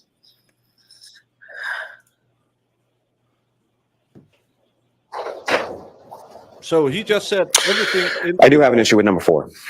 I don't think they're qualified to testify to. I don't think either is qualified to testify to that. That's more of an area of forensic pathology. What do you say to that, Mr. Jackson? Thank you. Number 4 is, their opinion is, there's currently insufficient evidence to determine the cause of Mr. O'Keefe's skull brain injuries or the circumstances surrounding the event. That is well within the scope of their expertise. Obviously, I don't think I have to beat this dead horse. They are highly, highly qualified to review all 4 opinions. And if the evidence in their opinion, their expert opinion, to a reasonable degree of scientific certainty, which is what's evidence here by the report, is that there is insufficient evidence to determine the cause of Mr. O'Keefe's injuries, then that is an opinion that they are well within it's well within the scope of what they can testify to. That's their opinion, that's their conclusion. Mr. Lally is going to have an expert, Trooper Paul, who's going to differ or who has differed in that opinion, so be it. And I would have kept it out. Remember, I would have kept out any medical part had there been an objection. And when you objected, I sustained the objection. I think we're talking about two different things, apples and oranges. I didn't, that's not, Trooper Paul's opinion is that his injury or his injuries, or I think he said variously that it was blunt force could have come from the curb, or it was blunt force because the road was blunt. That was his opinion, and he was sticking to it. This is contrary to that. Both of these individuals have come to the conclusion and opinion that the evidence is insufficient to support that determination, and it's well within their purview to testify to that. No, if I may, I don't think that's their actual opinion. I initially didn't think of it in these terms as it's phrased on the cover page of the report. If you look at the actual opinion, I was looking at the last page. Are they the same on the front and the back? I think the front is a little more definitive and concerning. The back, I think, more as to it's consistent with a whole multitude of different things. So the fact that I don't really think that's an opinion at all, to be honest with you. All right, I'll take a look at this more closely, give you a decision Thursday. All right, I did not expect it to go this quickly. We could have had the jury here, but I'm sure you all could use the afternoon to prepare. All right, Mr. Lally, let me know Thursday if you need. Are you ready to go forward at least with your case on Thursday? Oh, yes. Well, that doesn't make sense because he has to end up 20 feet away from the scene of the crime, and he's knocked out of his shoe, sent flying, tumbling, something. Again, don't forget either, y'all. This isn't like a 50-year-old, 60-year-old decrepit old dude, right? This is a fit police officer, Boston PD officer who's in good shape. He's got athletic ability. It's not, And again, we don't know how far from the curb he was. No one ever took a picture showing it. We have testimony from everywhere from 5 to 20 feet. Happy birthday, age 26 years old. Congratulations. Nice. I have to Google what it's in Dutch. So you're 26? Nice, Ace. Nice. Awesome. 1 year younger than Baker. Yeah. You're just a little baby. What the hell? I don't think this is Ida is profigat gepflichtet Finja Ferjadag. That sounds Finnish. What? Don't be mad at me, Chad. I'm not that far away from 50 myself. I know, me either. So stop it. I'm just saying. He's a Spry chicken. Yeah, there you go. Yeah, but I mean, yeah, he's not maybe like someone like me that would have a harder time getting up if I fell down, right. Or maybe am a little bit retaining Mike and Ike's for personal reasons. Jamie, can you say this in Hollandish? He fell a cider read? I don't think that's it. I don't know how you put the R before the two E's. So you got the read in there. I don't know. That looks like a new something new from Pfizer coming out very soon to help with baldness. I read filter fish. Did you say Kafelka fish? Gefilte fish? Yeah.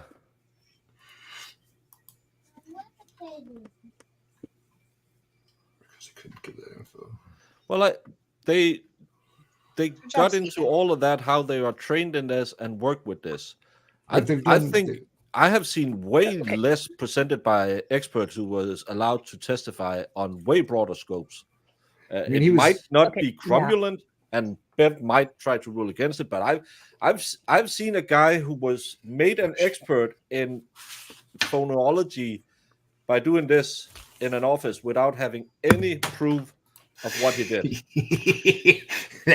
Yeah, you know, I think we need to watch Trooper Paul's testimony again, because I think we're not remembering his expertology as well as we should. He doesn't remember his expertology. I want to know how much Bailey's he put in his coffee. I'm not sure the Dutch people speak German. Well, they do speak German, but then I don't think they're the biggest fans of Germany. Lally is going to drag his feet finding a rebuttal witness for the first witness that he wants out. I don't think she will be allowed to testify. I think she will be allowed to testify on a very limited scope. Let's get a new car. Here's That's all she's going to need to testify on, though. I mean, it's not like it's going to. No, she just needs the conclusion. Right. It's consistent with a large dog. I'm not think she's got 53. that. I'm not 54. What the heck? Well, I want Paul to sit in the courtroom on camera when these guys testify. And say, objection. There's no way to tell this. With a notepad and a calculator trying to follow along. And then I want him to take the quiz after. There's no way. He's going to be nowhere near that courthouse. Yeah. He's looking up positions for janitorial services in Guam. I can't make a short. Shorts can only be 1 minute long, and that would be just him saying science, or it just did, and stuff. Would Yeah, take up it most just of the did was my minute. favorite. I no, it really just liked. did. I really liked and stuff because that's a part of the Canton constant. You have to add and stuff. True. So whenever you, I mean, when you not try for to nothing, figure but have out the Winchesters been there? Winchesters? From Supernatural. I was just going to say, was there... you know this, the Pythagorean theorem. Yeah. I No, got that this one. was a permanent marker again. I'm an idiot. God bless it, Baker. Now I Just need a draw new over whiteboard. it with dry erase marker and it'll come off, or isopropyl alcohol. We'll take it off. I tried with moonshine the last time. It didn't work. Well, I mean, I'm only telling you what It's works for 50%. me. It should be eating this. Moonshine. I use moonshine. Yeah. If you get 90% isopropyl alcohol, it cleared off the murder board that I got. Well, the last one I had to throw away because it wouldn't come off. Talk amongst yourself while I try the dry eraser thing. Then I'll come back and demonstrate the Canton constant. We have an addition to tomorrow's panel. Ooh. Should I say that? Yeah, sure. Okay. Guess who else is going to be joining us tomorrow night, y'all, for this Karen Reed panel? In addition to Brandy Churchwell, in addition to myself and Baker, obviously, the Young Jerks, and attorney Melanie Little, Ian Runkle's going to be joining us. Woo! Oh, I am down for Good job, sound. guys. It's going to be good. Good It's job. going to be a good panel. I have no idea if I'll get Mr. Mo to make that our date night watching, but it'll be worth a shot. You know, I'm realizing on YouTube, like one of one of my favorite places to be is the dumbest person on the panel. So I'm in good shape tomorrow. I'm in good shape tomorrow. Hey, I You are generally not like it dumb, here stop because it. y'all are like, so-and-so is related to this person who's a Fed who also dated his sister in middle school but never circled the yes or no. So you guys know all of this, and I'm just like, so who's this heifer again? This will be on Baker's channel, not my channel, Aussie. Sorry. We've been covering this for a long time though, Mo. Like this has been Yes. keeps popping up for like over a year now. We've been doing this. This has been a crazy little circumstance. We were like, hey, this could be Oh, something. yeah. And it sure did turn out to be something. Yeah. Okay, can someone explain to me why it's so bad that this woman, this doctor with police training and police, animal attacks, why her reaching out to the defense was so nefarious and terrible? I mean, I get you don't want fame seekers, but if any woman is not looking for clout, I think it's that particular doctor. I don't think it's... I think it was just the timing of things. I see. I don't know like the rules with criminal. Obviously, I'm not a lawyer, so I don't know the rules with criminal. When they can enter in witnesses, stuff like that. But I'm sure someone knows. That was really all the big issue with her. Was like it was late notice.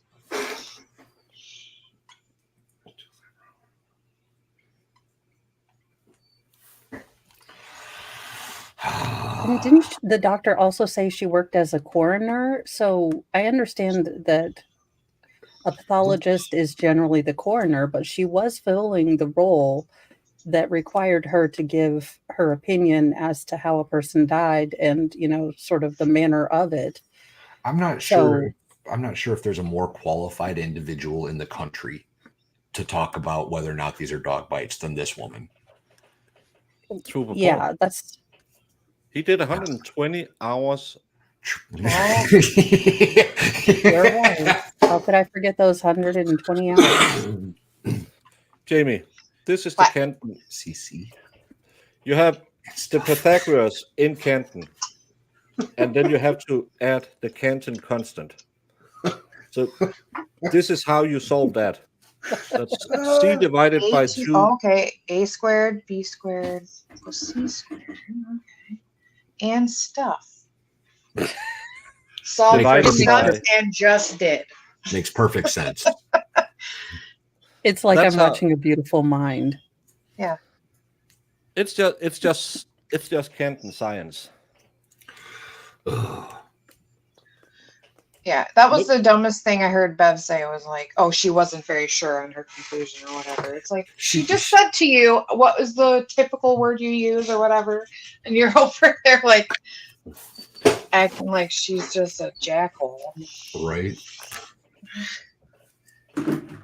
Easy, buddy. New whiteboard o'clock. Just get some alcohol. It's got to be cheaper. No, this is a crappy whiteboard with a cardboard back. So Wait, did you It costs write like on $5. permanent on a whiteboard again? Yeah, he did.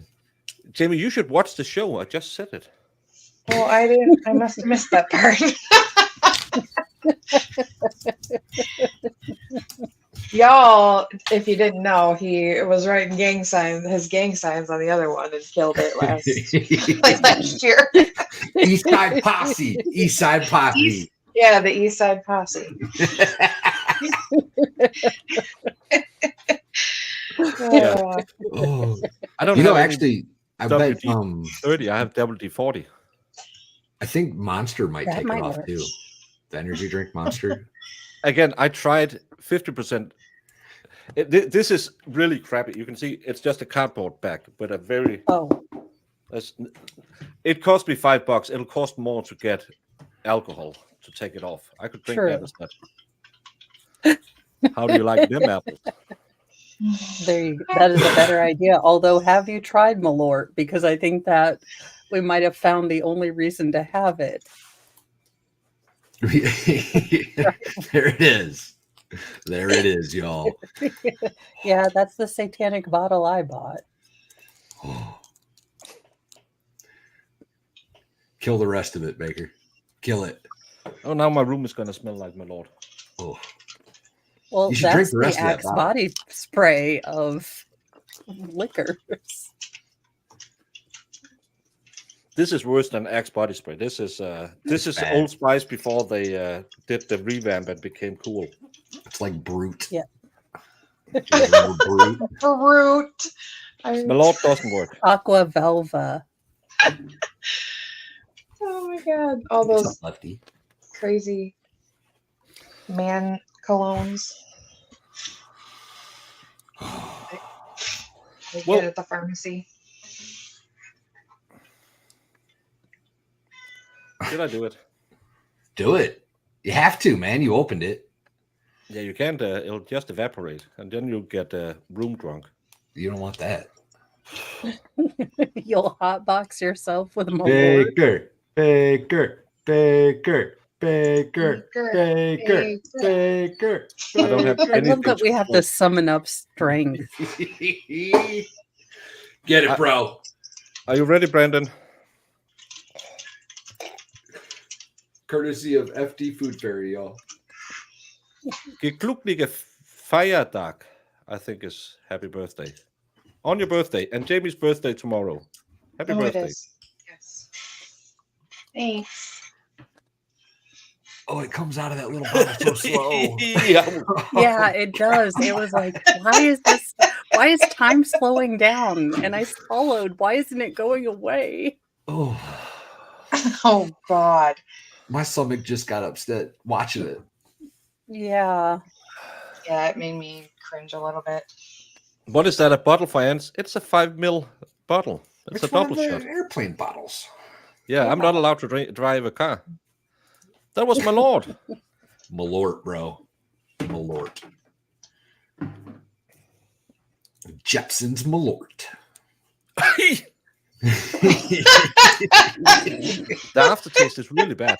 The aftertaste is the Yes. absolute worst part of the whole thing. Yes. And it sticks with you for the days.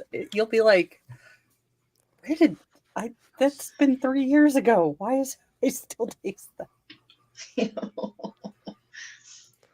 Well, it's not that bad to drink. It's really bad to have drunk. It's not good. Yeah, Johnny Depp had a deodorant called Sauvage. Oh, I it was like that. Dior, wasn't it? Yeah, Yeah. Dior Sauvage. It's pretty good. Is it? Yeah, I like it.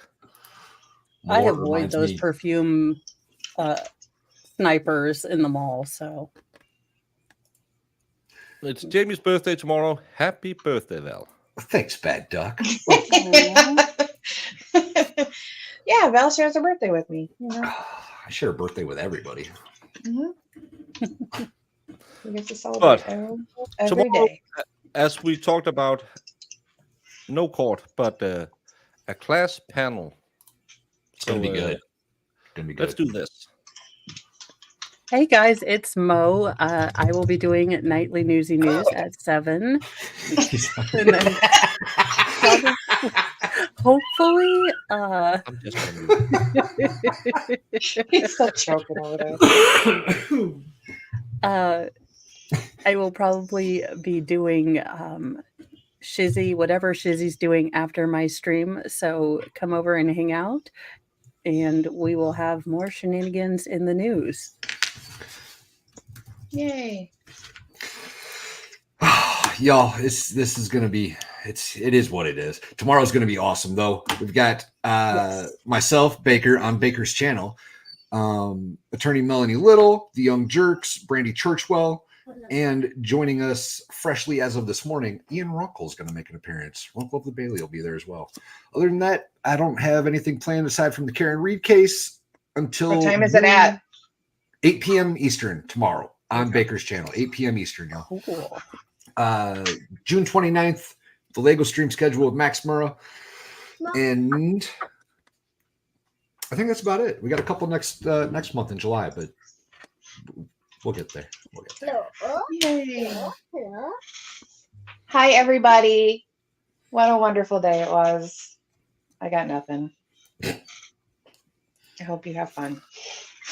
Thank you, Jamie, for always bringing the high energy content on the It's way good. out. So everyone is pumped up to go on and talk about whatever.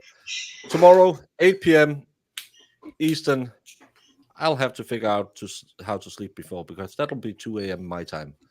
So I'll my probably just be goodness. sitting here and Val can Thanks, run the guys. show. Savage. And congratulations to world champion Boston Celtics in basketball. Remember, if you live in Georgia, I think there's an election today. Tomorrow, it's Juneteenth. I don't know what that is. Nobody does. But there's only one thing I can say because I don't know American holidays, and that is. Your Honor, I apologize. What exhibit are you referring to? I'm going to make this 100, Your Honor. 100. Because it is 100% correct. Objection, Your Honor. You see the lawyer's face? Okay, we have to go back and Widower case. Did you, whether it's true or not, believe that Mr. Randolph had slept with your wife? I wouldn't care. You wouldn't have cared? No. Did you believe he had slept with your wife? No. Did you believe he slept with your mother-in-law? Probably did. Everybody did. Wait a minute, I need this story time. Everybody has. I hate Everybody this test. has. Everyone has slept with his mother. Oof. Oh my God.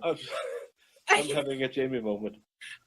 And the way he just said it, he was just like, everyone that. Things on YouTube. Mr. Randolph, do you? I got to get some man. You don't know. Called him chicken shit. That's right, you was chicken shit.